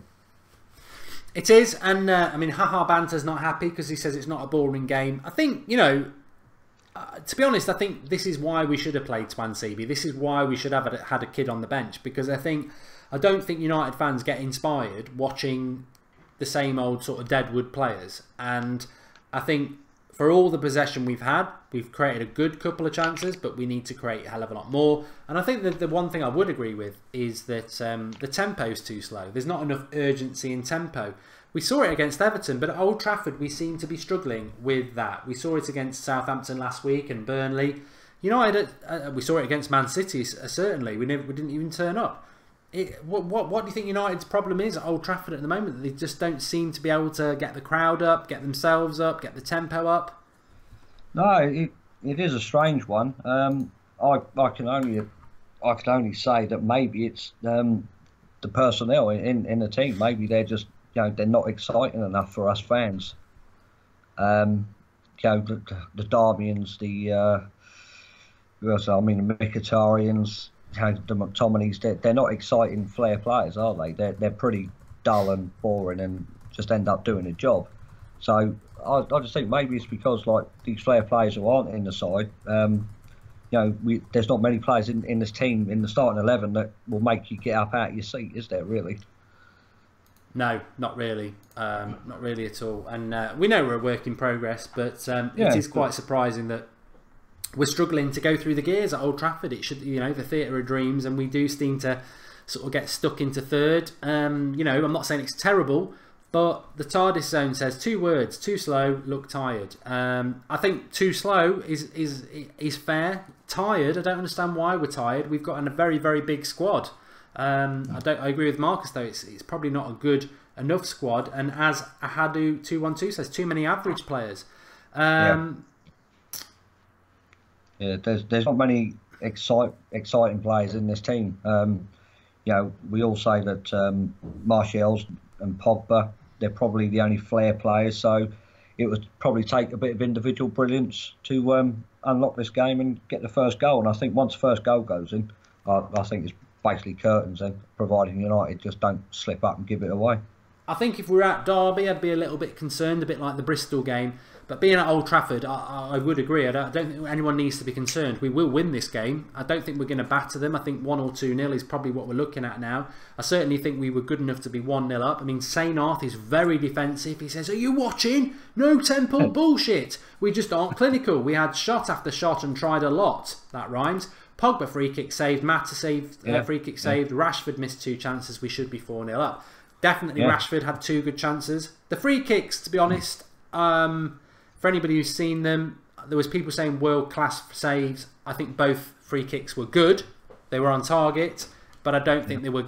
I don't think a keeper should be letting them in. I think they were decent saves, but I think, you know, I don't think they were like world-class saves, but they were on target. So I don't disagree that we should be going in ahead. I don't think Derby have done much other than park the bus and try to hit us on the break. But I do agree that we are probably in 3rd gear when we maybe should be in 5th gear.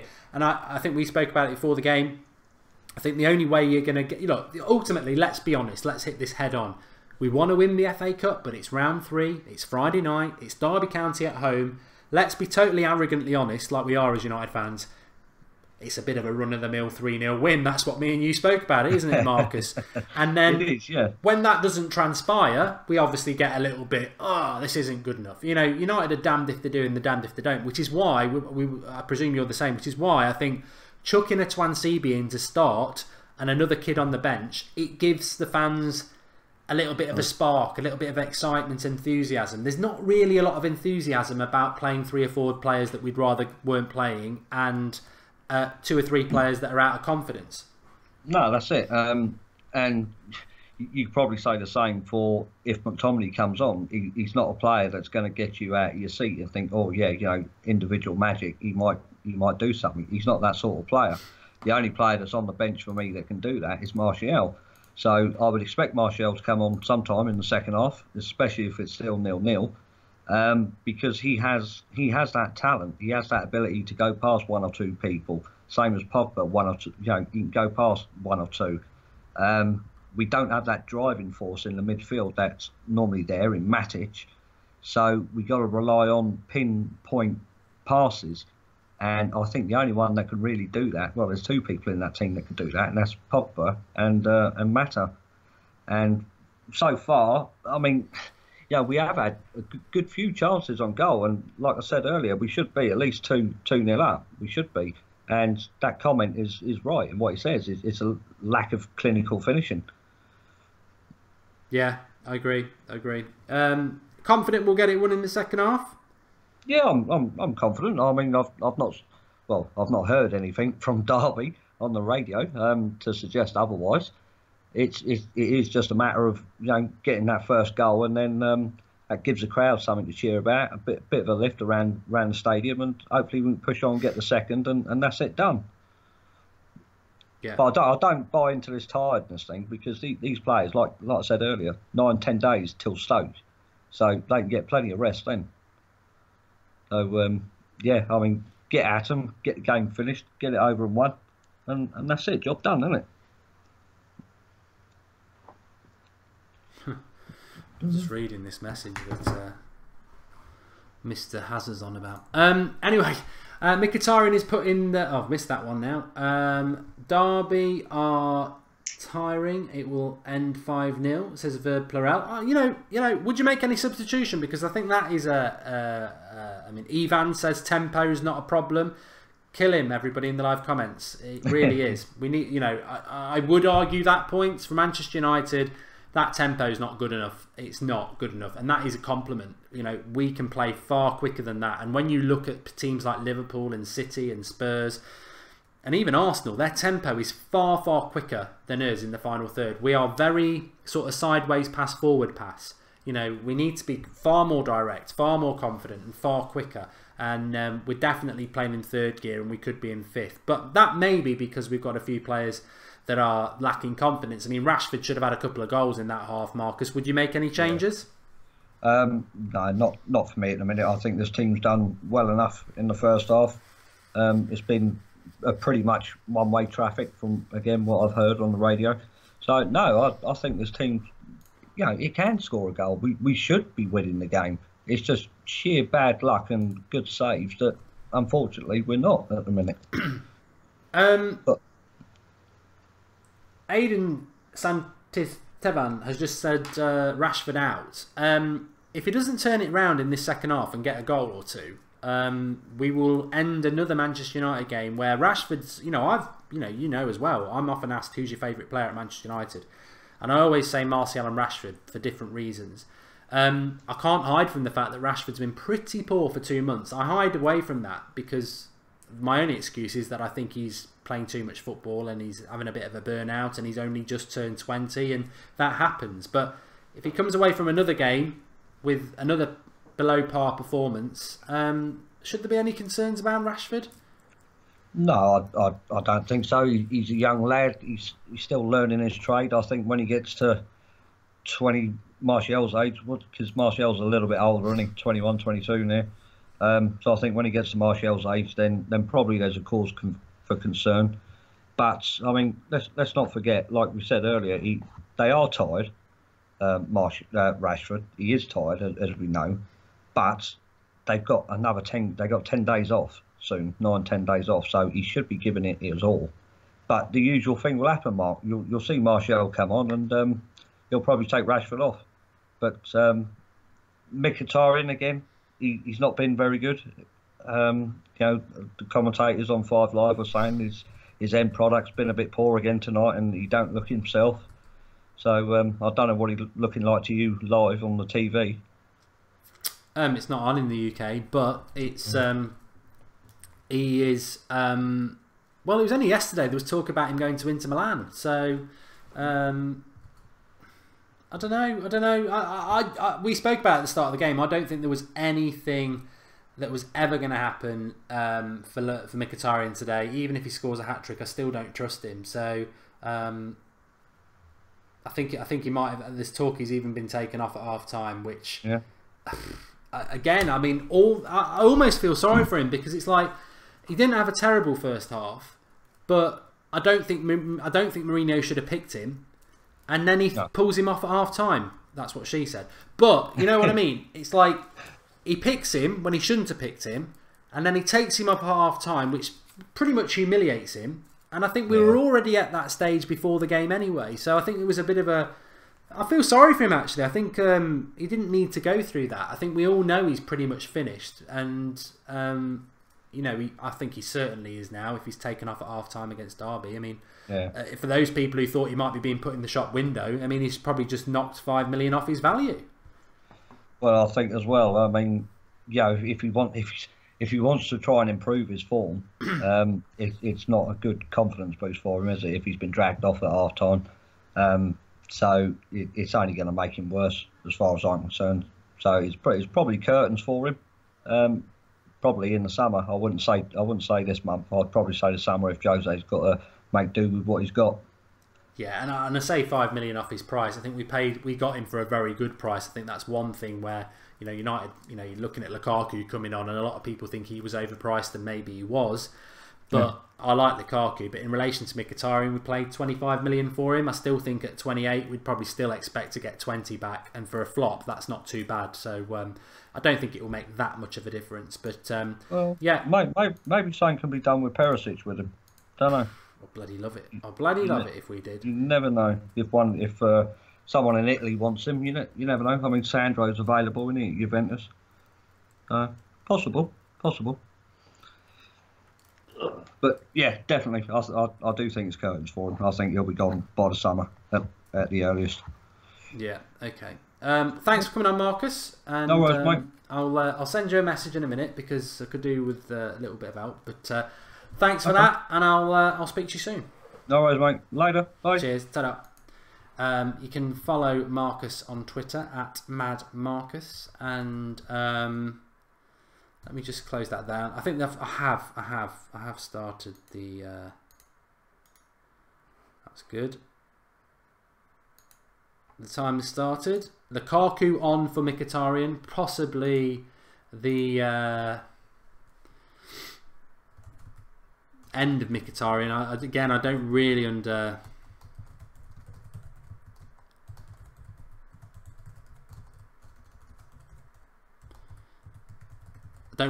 why he played in the first place, and then, you know, he gets humiliated being brought off at half time. So I do feel slightly sorry for him because, to be fair, if Rashford scores, he gets an assist.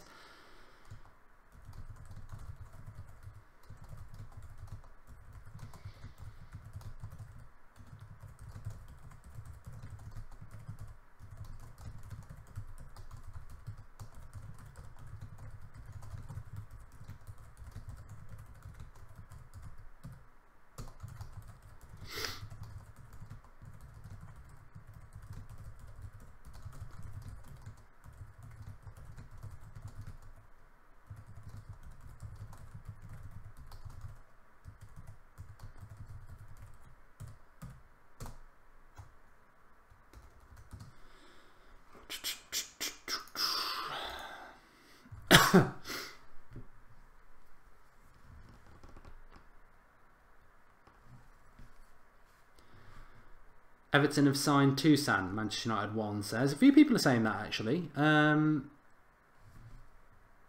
So that's Everton have signed someone, Chelsea have signed someone, Liverpool have signed someone.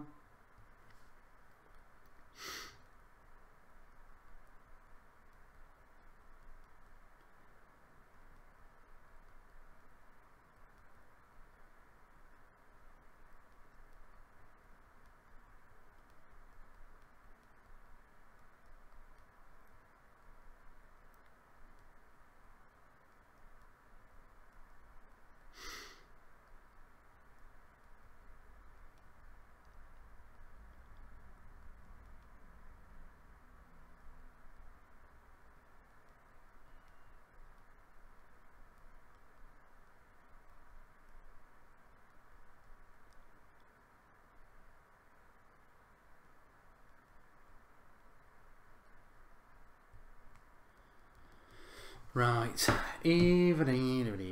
Okay. Arsenal have signed someone as well. Big Man the Obscure, 1969. Marcus Keevy says United will sign nobody. Oh, nobody. Yeah, I get what you mean. Well, United need to win this game for first. And Priest Puncher, mentioning Gareth Bale, I don't think so. I don't think so. Sion Williams says it's gone very quiet again, Mark. Well, it might have gone quiet for me because I was sending a message. But from Manchester United's point of view, John Sherrell says Derby are going to scrap a goal. I ain't going to go that far. Beck's on the show. Big up, Beck. Thanks to all the moderators tonight. Brilliant job as per usual. Tell you what, Derby County, we're not far away there. Jesse Jacobs, do you run the United Stand Twitter account? I have access to the United Stand Twitter account. I used to run it full time about 2 years ago. I don't run it now. I think Romero would have saved that shot. It was going in, but it went off the head of Shaw and just wide from Tom Huddleston. I have access to the United Stand Twitter account. I do tweet probably once or twice a day, but I don't run it. I don't have the time anymore.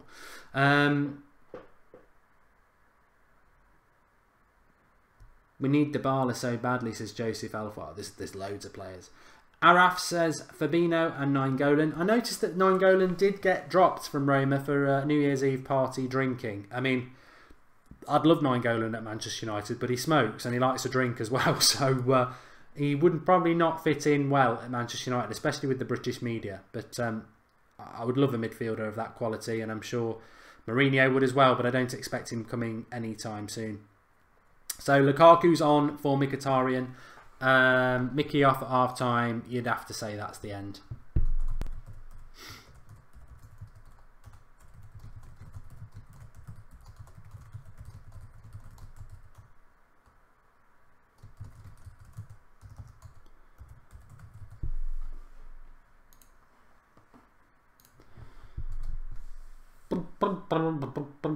Declan Robinson, Mickey off again. Is that been that bad? I don't know. I mean, look, what do people think? I mean, this game is not rip-roaring entertainment, so I think we do need a little bit of interaction on the live comments. I don't care that he smokes, by the way. A lot of people smoke. What I'm saying is the press would make... The British press are terrible with it. Can't you remember when Jack Wilshere was on holiday in Vegas in the pool with Joe Hart, and he had a cigarette on, and it was like back page news in one of the papers, like, oh, footballer has a cigarette. You know, smoking is not going to kill you. It is going to kill you. What I meant to say. There's a blooper for you. Smoking is going to kill you, but it's not going to kill your football career when you're like 29. Smoking's something that's going to catch up with you and affect your health probably anywhere from your late 30s. And so it's not going to massively... I mean, Gungshi's right. Smoking catches up with you eventually. But so smoking wouldn't be a problem for Nainggolan in his football career. It'd be something when he retires. But yeah, on the Mkhitaryan thing, which is what I was going to say... where does everybody sit on Mkhitaryan now? I wouldn't have played him today. I don't know why we played him. I think he's had enough chances, but we did play him, and you know, we obviously want Manchester United to win. He put a cross on a plate for Marcus Rashford, who should have scored. If Rashford scores that, Mkhitaryan's got an assist. Does he take Mkhitaryan off when he's got an assist? Was it Mkhitaryan's fault that Rashford couldn't score from 6 yards out? No. So is Mkhitaryan subbed because Rashford can't finish? Maybe. Is that the end of Mkhitaryan because he was subbed at half time? Possibly. Was he awful in that first half? He wasn't great, but I'd say he was average. Has Mourinho just done it tactically? Possibly. But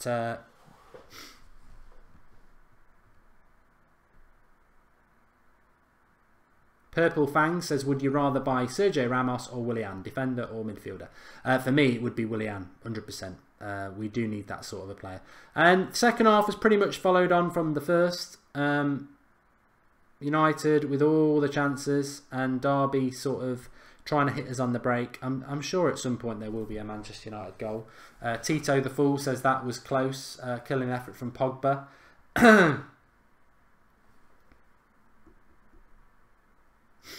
Matthew McFadden says the cat's looking very judgmental over my shoulder. Probably used to the nonsense that comes out of my mouth.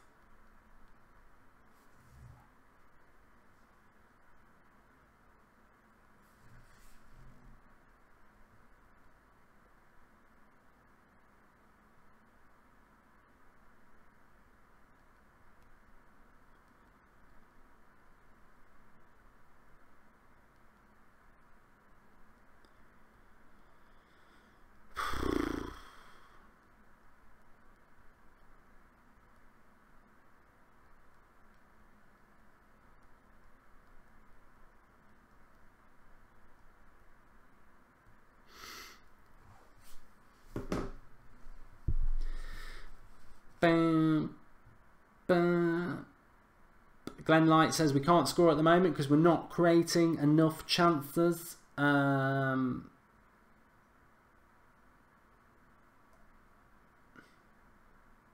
Somebody just said Pulisic to United. I tell you what, if that happened, I'd be that would be the best delayed Christmas present ever.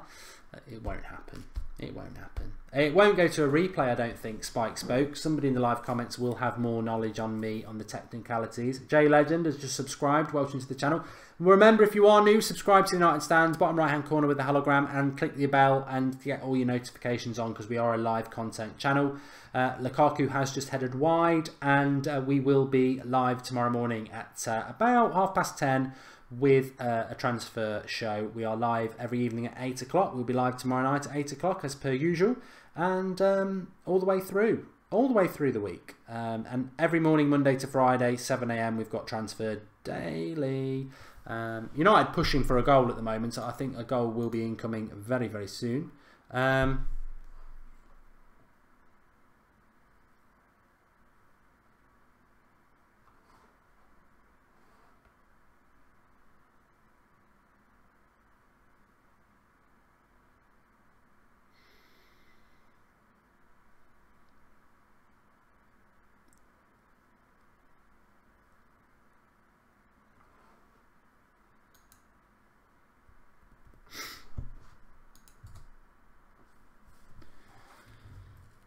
Philippe Lindblom has subscribed, welcome. Zach M has subscribed, welcome. And what about Vidal Mark, says Ricky Gage. I think we're in that situation now where I watch Manchester United, and it's a great point that Paul Robinson was making right before half time, and I couldn't discuss it much then, and I will add it in here.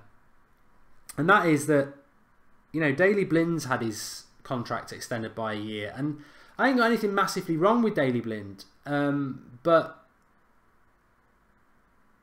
I just think he is one of too many players that are decent squad backup players but aren't good enough to take us to that next level.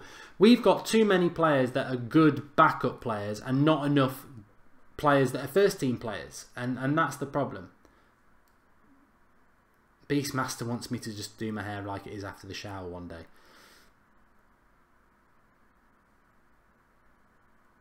But there was a great comment, I think it was from Shay before, saying that maybe Mourinho's just having to make do with what he's got.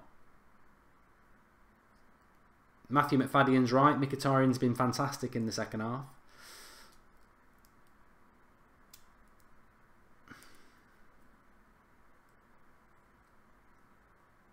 Lucas17 is a new subscriber, and he says, who would you like to sign in the summer? Well, you've got to have levels, haven't you? If you're asking me if I can sign anybody, I would obviously be looking at people like a Dybala or a Griezmann. If it's realistic, I'd be looking at an Ozil or a Forsberg. Moish, I would love Icardi at Manchester United, but actually it's not a position we need to fill.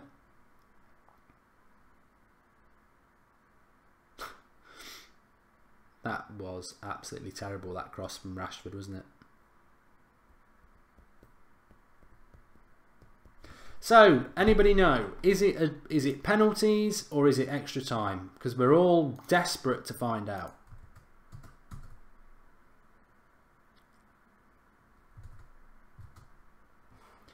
If United were to sell Martial or Rashford, what would be the cost? Please reply. Respectfully, thanks, Arsenal fan here. That's Abdullah Aziz.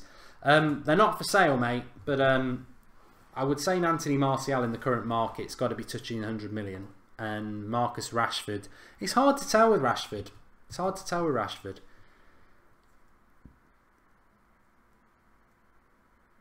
Long range effort from Derby there, and it's gone for a corner. Noshi Cody Mamala is from South Africa. He's just subscribed. Welcome to the channel, pal. As has Blondie Boys, the team. Thank you and welcome. Don't forget, we are live every night at 8 o'clock, and there is live content every day on the United Stand, so make sure you join in with the fantastic community that we have. Alan thinks it's a replay. It'll be a replay. Replay, I think, says, Sartak. Why is it a bloody replay? No replays till round 5. Jake Holab says he's pretty sure it goes to extra time. We're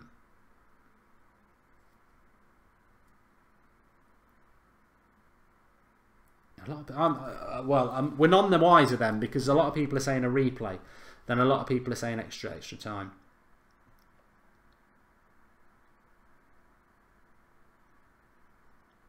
"100% it's a replay," says Dinky Dinky Dinky. Reshi subscribed.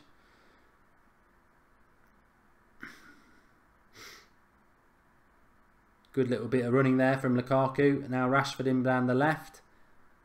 Poor cross.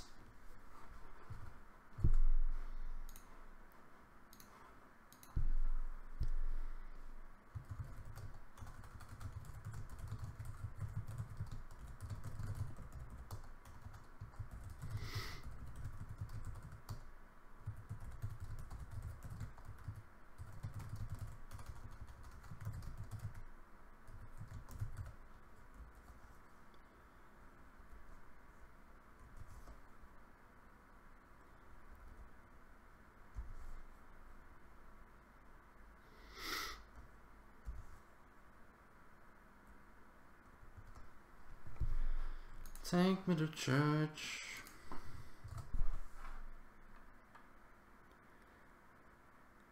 League Cup is extra time, FA Cup replay. And Kyle Bennett says it's going to be a replay. It's definitely a replay then. Oh, we don't want a replay. We don't want a replay. Why do they have replays?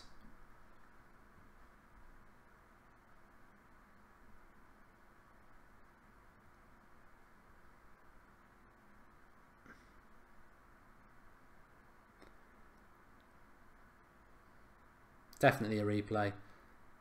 I think we had another crap cross from Rashford. I mean, he's to be honest, you know what? Thanks for subscribing, Finlay Bunt, but you've got to say that Marcus Rashford's form is a concern, isn't it? I mean, I love him. I think he's a great player, but his form is a big concern at United at the moment. It really is. Top Notch Gamer says this is the best channel ever. Well, take the applause, everybody on the live comments, because you're the ones who make this show what it is with the interaction. Replay till the quarterfinals, says Leon. I think we're all going to settle on it's a replay. Come on, let's get a goal and just at least scrape through to the next round. I mean, this is a trophy we want to win.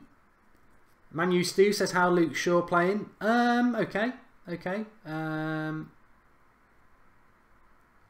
Fellaini will surely come on for Enk, yeah. Then we can hit more long balls into that. To be honest, this is probably where Fellaini is the right player to chuck on, because Derby are parking the bus, sorry, and we can just hit them with some long balls. And Fellaini is such a pain in the backside to the opposition that maybe something will happen.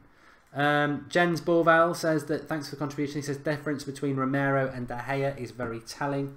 And Rashford's not good enough on the wings, says Dinky Dinky Dinky. His final ball is certainly not.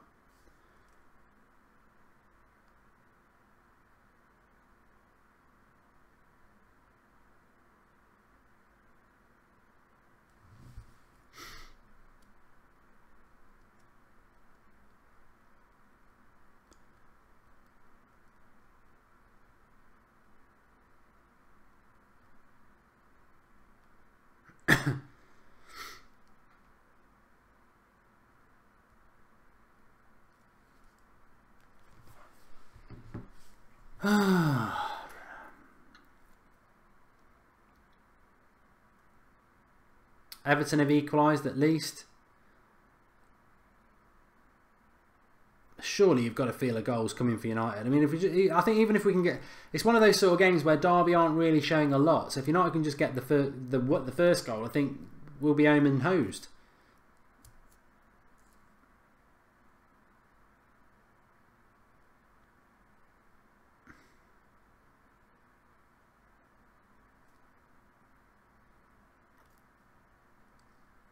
A lot of people saying, like Bean Hernandez, we need Martial on.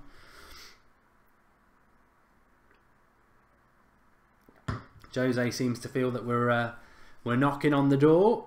Still got half an hour to do it.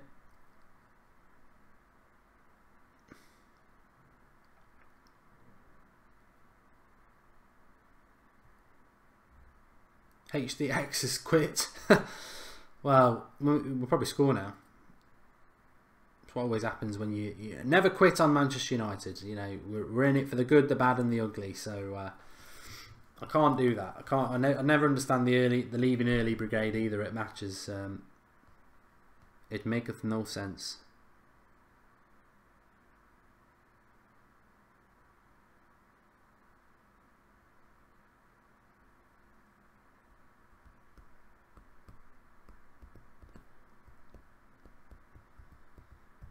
Football fan says the Jose out gang will be returning if it stays 0-0. I don't think it is going to stay 0-0, but it's always good to just talk about something for a couple of minutes. And I personally, would I be Mourinho out if we went? No.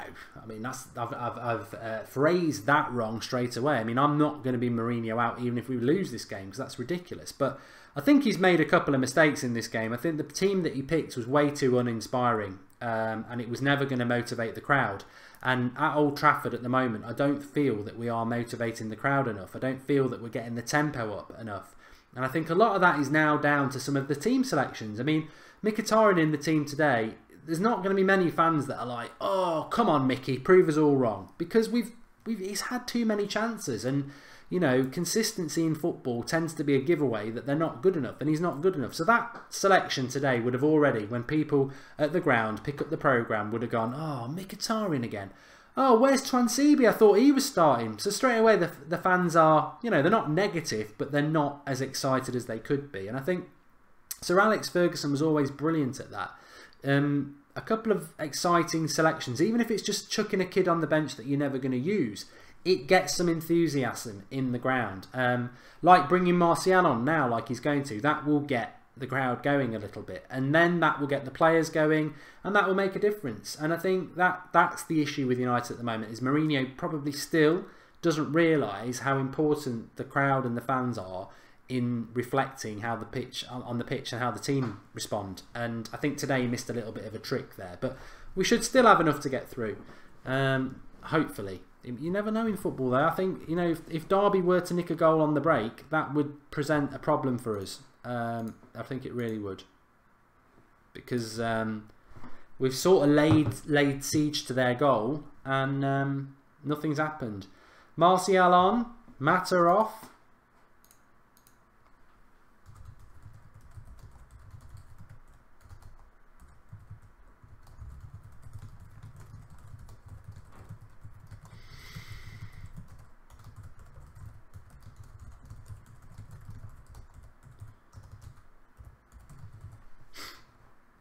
Hopefully Tony Martial can just come on, do the business, and we can forget this game ever happened and just get through to the next round. HDX is back, he never quits. Said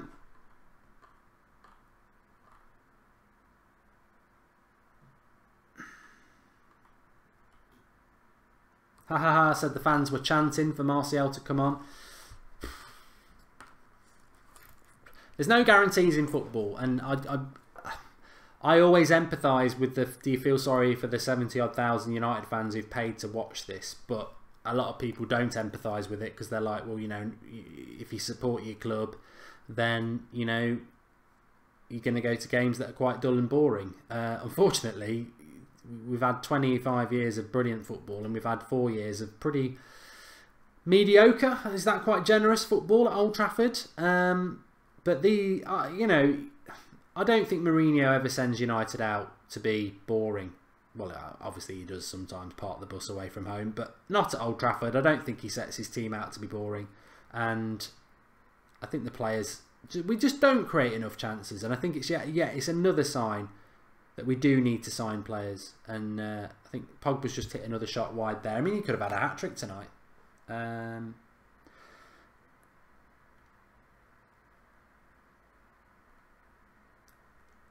Dees TV's made a contribution. Shocking how we've struggled against the low teams. Do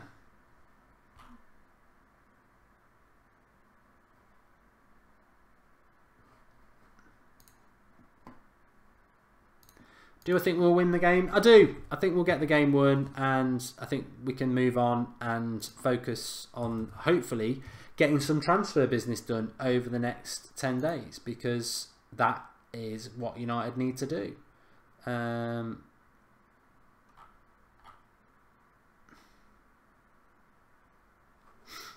It's just not. This squad's just not good enough, and it does worry me. It does worry me. There's a few things that United have done today that do worry me around this massive squad that we've got and the extension of players' contracts. I mean, for me,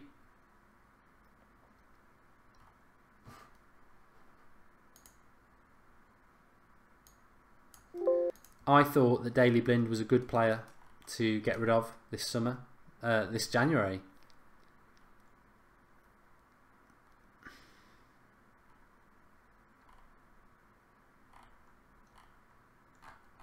I think the only thing Paul Scholes does is to criticize. I don't think he comments, I think he criticizes, which is a good thing. But the extension of his contract probably means we're gonna keep up with that. We're gonna keep up with him as a player for a little bit longer, and I think that's the problem. The squad has got too many. They're not bad players; they're just sort of average players, aren't they? And that's why we're putting in average performances, I suppose.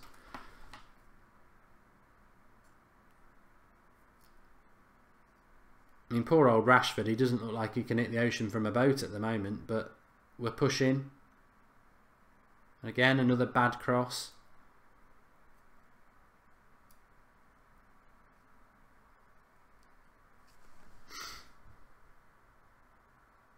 Is it the foot of the post? Then he's blasted one over.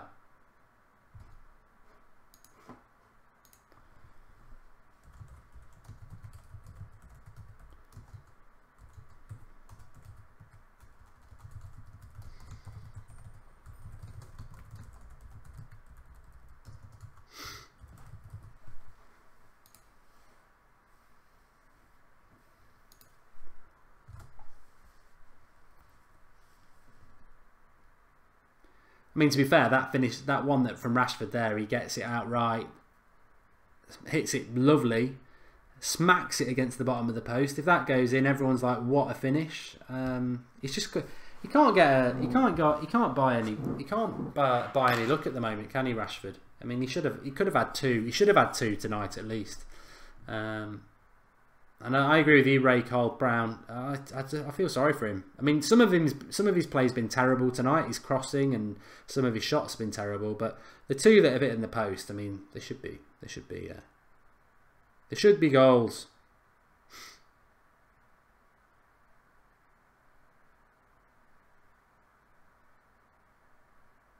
Af says we've got no clinical player. Yeah.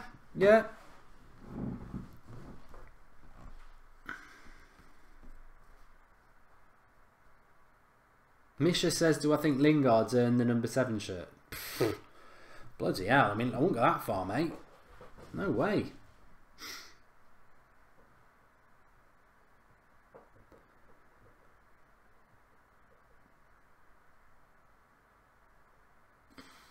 Danny Dobson, thanks for the contribution. Instead of shooting from stupid angles, cross it in for Romelu Lukaku. Yeah, I'd like to see that back again, Danny, and see what sort of angle he had. I mean, he does seem to just get his head down and blast it, and I think that's one thing I would be working on with Rashford at the training ground. Is we saw that header against Chelsea where he closed his eyes.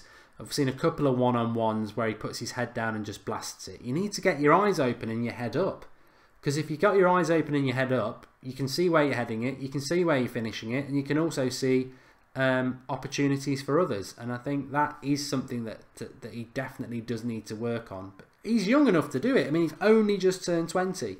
And he's got a lot of good things about his game. But there's definite, look, for me, Rashford's probably in third stage of 5 stages to being where he can be. He might not get to 4 and 5. I think he will do. But he's certainly not the complete article yet. If we bring Fellaini on, it's quite defeatist, because it's accepting that we need to go long ball, but I don't want to replay, so I think we're getting towards that stage.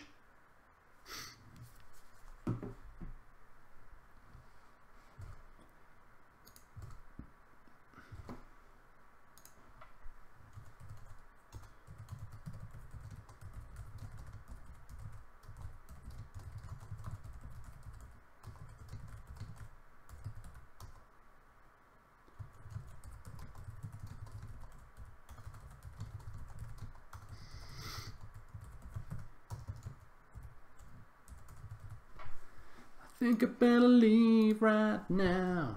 Off you go then, Will.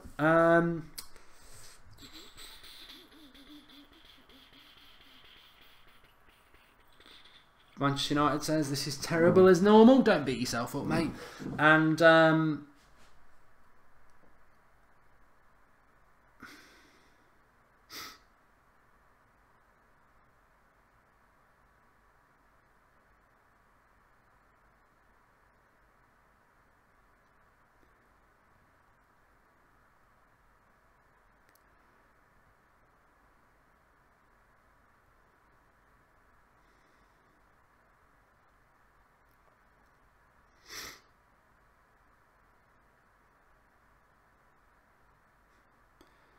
yeah, another one hitting the post. Lukaku this time from a Martial cross.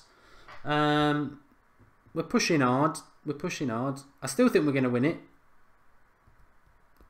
We're turning into Liverpool that season when they just kept hitting the post. To be fair, I mean, you can see why Lukaku hits the post with that one, but actually he probably should score. He probably should score. I agree with Man United 1. Get Fellaini on the pitch now. I know it's not ideal, but it's route 1. But we gotta win this game. We gotta win this game at the end of the day. And I don't want a replay. Nobody wants a replay. I don't want a replay. It's just 90 minutes that we should not use. And also at Derby's place, it suddenly becomes another banana skin, doesn't it? So we don't want a replay. We don't want a replay.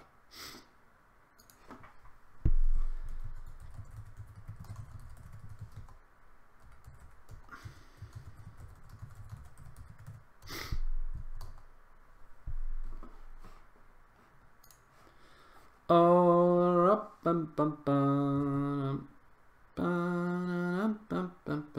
another chance this time, and double chances. Lingard gets the shot away. Good shot. Keeper palms it out, and then Pogba on the follow-up passes it wide. It would have been a very good technical goal if he puts it in the net.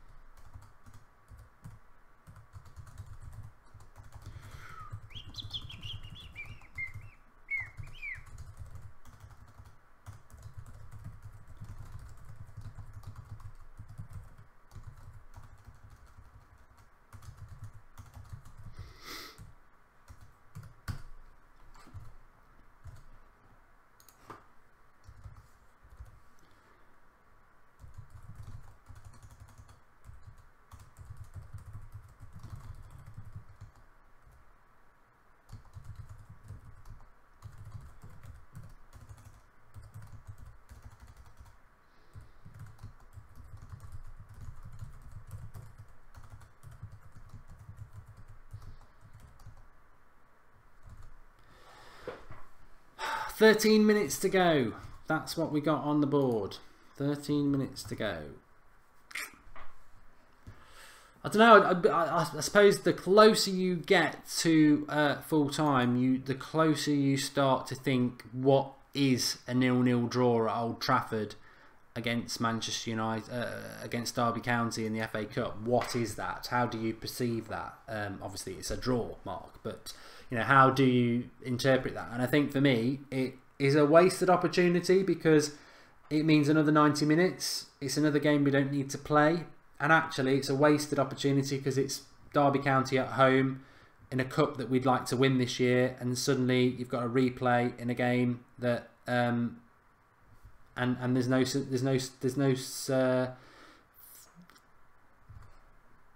certainty, is there? So I think long ball for the last 10 minutes looks set to be the case. Fellaini on for Rashford. Got to get my tweet out. Remember to follow us on Twitter if you don't already, at United Stand MUFC.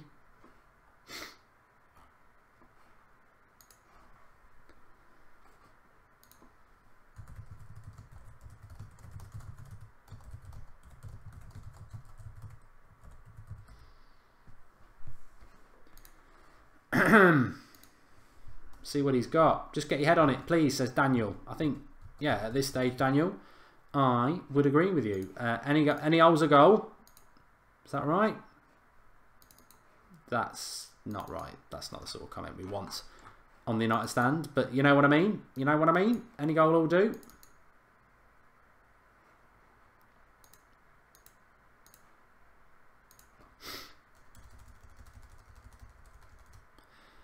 Many a time, as one of my managers used to say when I used to play football, the most important thing at the end of a cup game is that your name is still in the hat for the game. And with 10 minutes to go, let's hope that that means we can get a goal.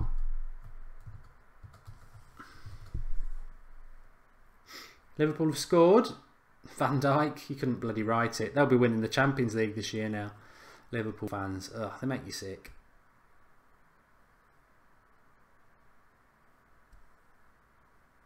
Oh, and also he scored against Everton as well. He'll be an instant bloody legend for that. Liverpool make me sick. United, why have we not got... You know, in all fairness to Liverpool, I can't stand them. I hate them. But they've gone out and bought a player. And he scored a late winner in the FA Cup against their biggest rival. And there's excitement around that club. I hate that club, but there's excitement around it. And I do look at it with a little bit of jealousy. Because they do play good football. They're never going to win the league, by the way. But they do play good football. They've gone and spent a lot of money. That signing has got the club all very excited. We've turned up in a game that we should have won tonight. And... there is no excitement. There is no attempt to inspire or excite the crowd. It's just third gear football. Third gear football. And that's the problem. It's not enough to get, you know, Mourinho out about, although I think some people will if we don't win it. But, and you know, I suppose again Fellaini coming on, I agree with it because we need to win this game. And that's exactly what he should be used for. But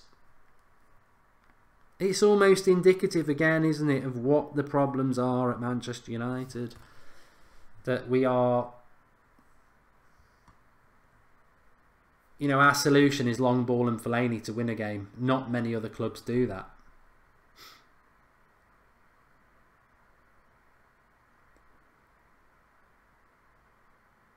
Oh, it's offside.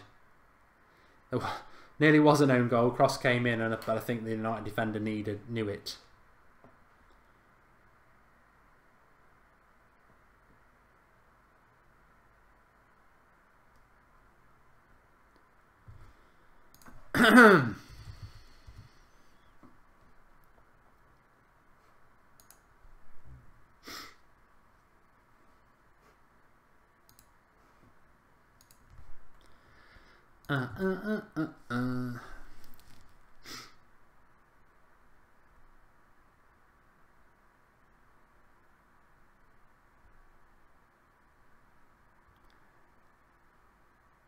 It's Martial cutting in. Come on, United, we just need a goal. Any old goal will do. Just put us in the draw. That's all we ask. And he's done it! Jesse Lingard, the man can't be stopped. Smashes it into the top corner. Martial cutting in. Little layoff to Lingard on the edge of the box. Boom! Arrow, traction engine, get in the net, have it and all that jazz. Manchester United have scored. That will be that. I don't see a way back for Derby. Manchester United win it. I'm just watching it back. Little pass into Herrera. Martial wandering in the side. Knocks it into Lukaku. Little layoff. Boom. Back of the net. Jesse Lingard. Messi Lingard. 1-0. Let's go home. Let's go home. That'll do. Lovely finish again. The guy doesn't score tap-ins. Worldy again. Lingard worldy again.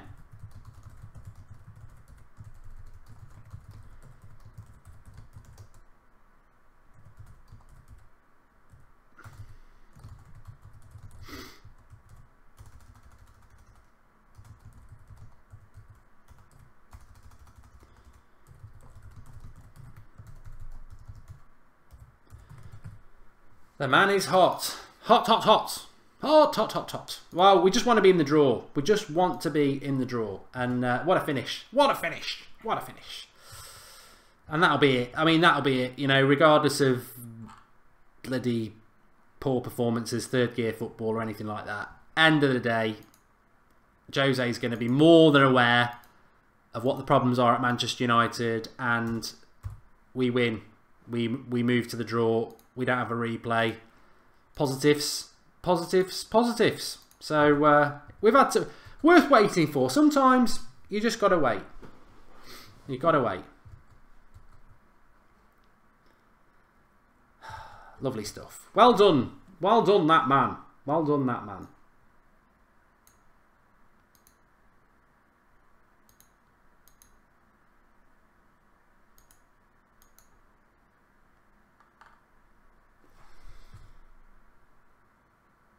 Lingard, number 7. Let's not go too far. Let's not get overexcited. It's Derby County and it's been pretty average from United. But on a positive note, we're in the draw. That's what matters. Cha-ching. And again, from all the easy chances, it's a cracking goal. It's a cracking goal. Jesse Lingard, who scored? Who else? Who else could score for Manchester United? It's becoming a regular habit, and I think the great thing about it is as well, it's how many goals, how many good goals he scored in a week. You know, it's been a week. It's only a week ago that he did that little flick against Burnley. The one at the weekend against Everton was marvellous, and again this week, lovely stuff from Jesse Lingard. Loving it. We're loving it, loving it, loving it. We're loving it like that. We definitely are. We definitely are.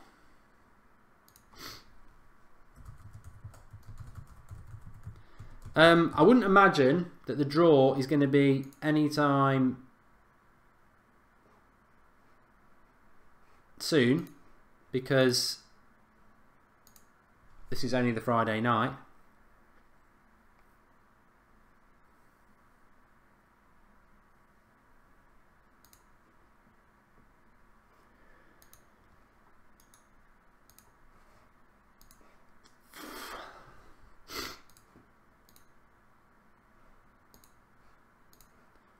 I'm very happy with that goal. I'm very happy with that goal. And Derby have got little to no time to get back into it as well, which is always a good one. It's always good when that happens.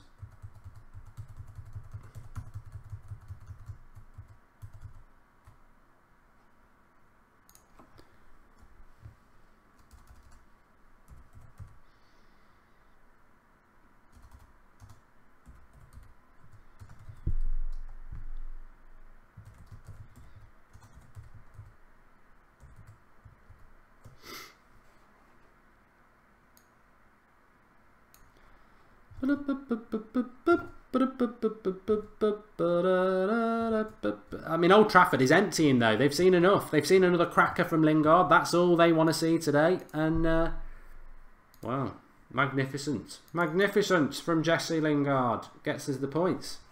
There's no points in an FA Cup game. It's official. Gets us into the final. Gets us into the draw. That's what's the relevancy of that. Nah, in all seriousness, look, nobody wanted to be in that draw. Nobody wanted Fellaini to be the goal scorer from a long ball goal, and I think we thought that was the way it was going to go. I was always confident we were going to come through and win it, but I think it's nice that it's that sort of a goal that wins it as well, because we don't want to be winning games from knocking long balls into the box at Old Trafford. We want a bit of excitement, and I think that's the great thing about what Lingard's doing at the moment, and the longer it lasts, the better. And you know, he's already got his new contract, so it's not like he's playing for a contract. He's playing on merit. He's playing well. And the goal befits a game to be won. You can't say it's lucky. It's a finish of quality and technique. And as I say, the boy's hot. The boy is hot.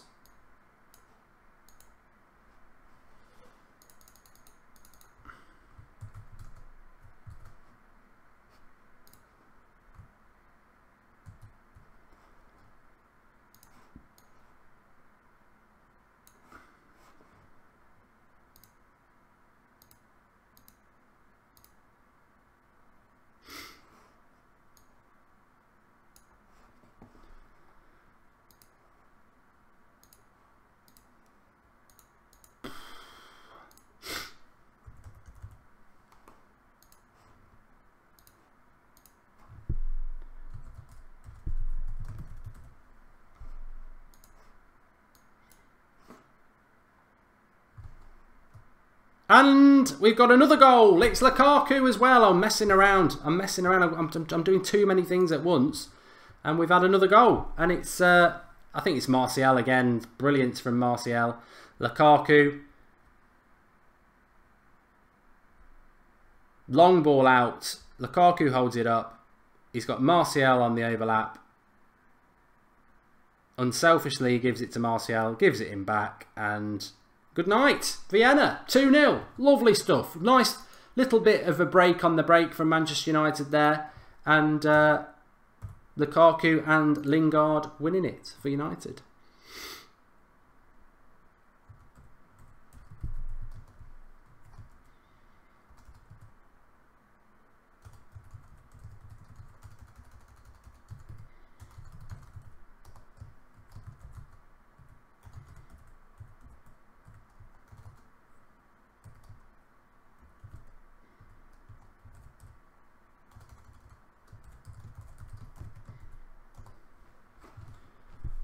What do we got?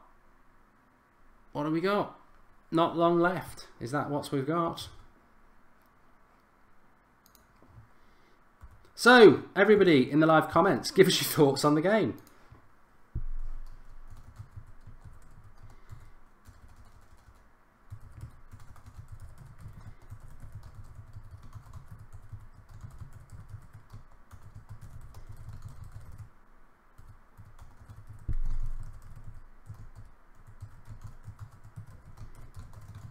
I'm setting up my live stream for anybody who wants to know. It's the way it goes on the United stand. When I'm on my own, it's difficult because I have to get things done. But I'm very, very happy with Manchester United's performance. No, but I'm very happy with Manchester United's win. Yes, because we needed to win these sort of games, and we've certainly done that comfortably in the end against a team that, to be honest with you, did sort of park the bus against us. Let's not lie. Let's not lie about it. They did, and I think there'll be some people who are somewhat. It's hard to say negative because I wouldn't be negative about it. I think it's a very, very good result for us. Keeps us in the FA Cup, which is a tournament I really, really want us to win this season. And you know, ultimately, I think we all would have settled for 2-0. I mean, the performance was a little bit laboured before that, but both goals, you know, I think this is the big thing with. I think Lukaku's goal is really one I want to talk about in the match reaction because I think that is more symbolic than the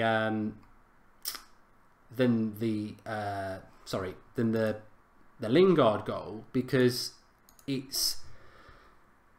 We don't score goals like Lukaku's very often at the moment. I think that's where United are going slightly wrong because we're not scoring those sort of goals enough where we're carving teams open. And I think that's where we do need to improve a little bit. So I was very impressed with that goal, probably more than the other ones. But really good performance, no. Really good win, definitely so.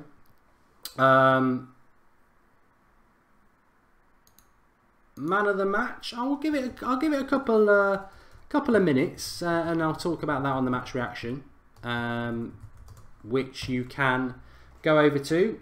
Hopefully now I've saved it. First line of the get my words out. That's what that's not what she said. First line of the video description, you've got the link to the match reaction. I'm going to be live on that in about 60 seconds time. Ultimately, I think it's going to be interesting. I really want to see what everyone's got to say because, you know, Manchester United fans, as we mainly all are, have a level of understanding about what the problems are at Manchester United at the moment and what is good and what is bad. And I do want to get those thoughts. I think Mkhitaryan's a great point to talk about. Metin, I definitely want to talk about that. Martial was fantastic when he came on. I think he's a game changer. Lingard scored a great goal, but I'll talk more about. Look, link in the video description. Top line is the link to the match reaction. I'm going to be on there in 60 seconds. You can click that, or you can go through the homepage. We're going to talk about the end of Mkhitaryan, the beginning of Lingard. Well, it's not the beginning. It's been a week. Who was my man of the match? It wasn't Lingard, but I'll be there in 60 seconds. Link in the video description, top line, or go through the homepage. It's Manchester United 2, Derby County 2, Lingard goal, and Lukaku late winner. I'll see you there in 60 seconds time. Why did I say 60 seconds time?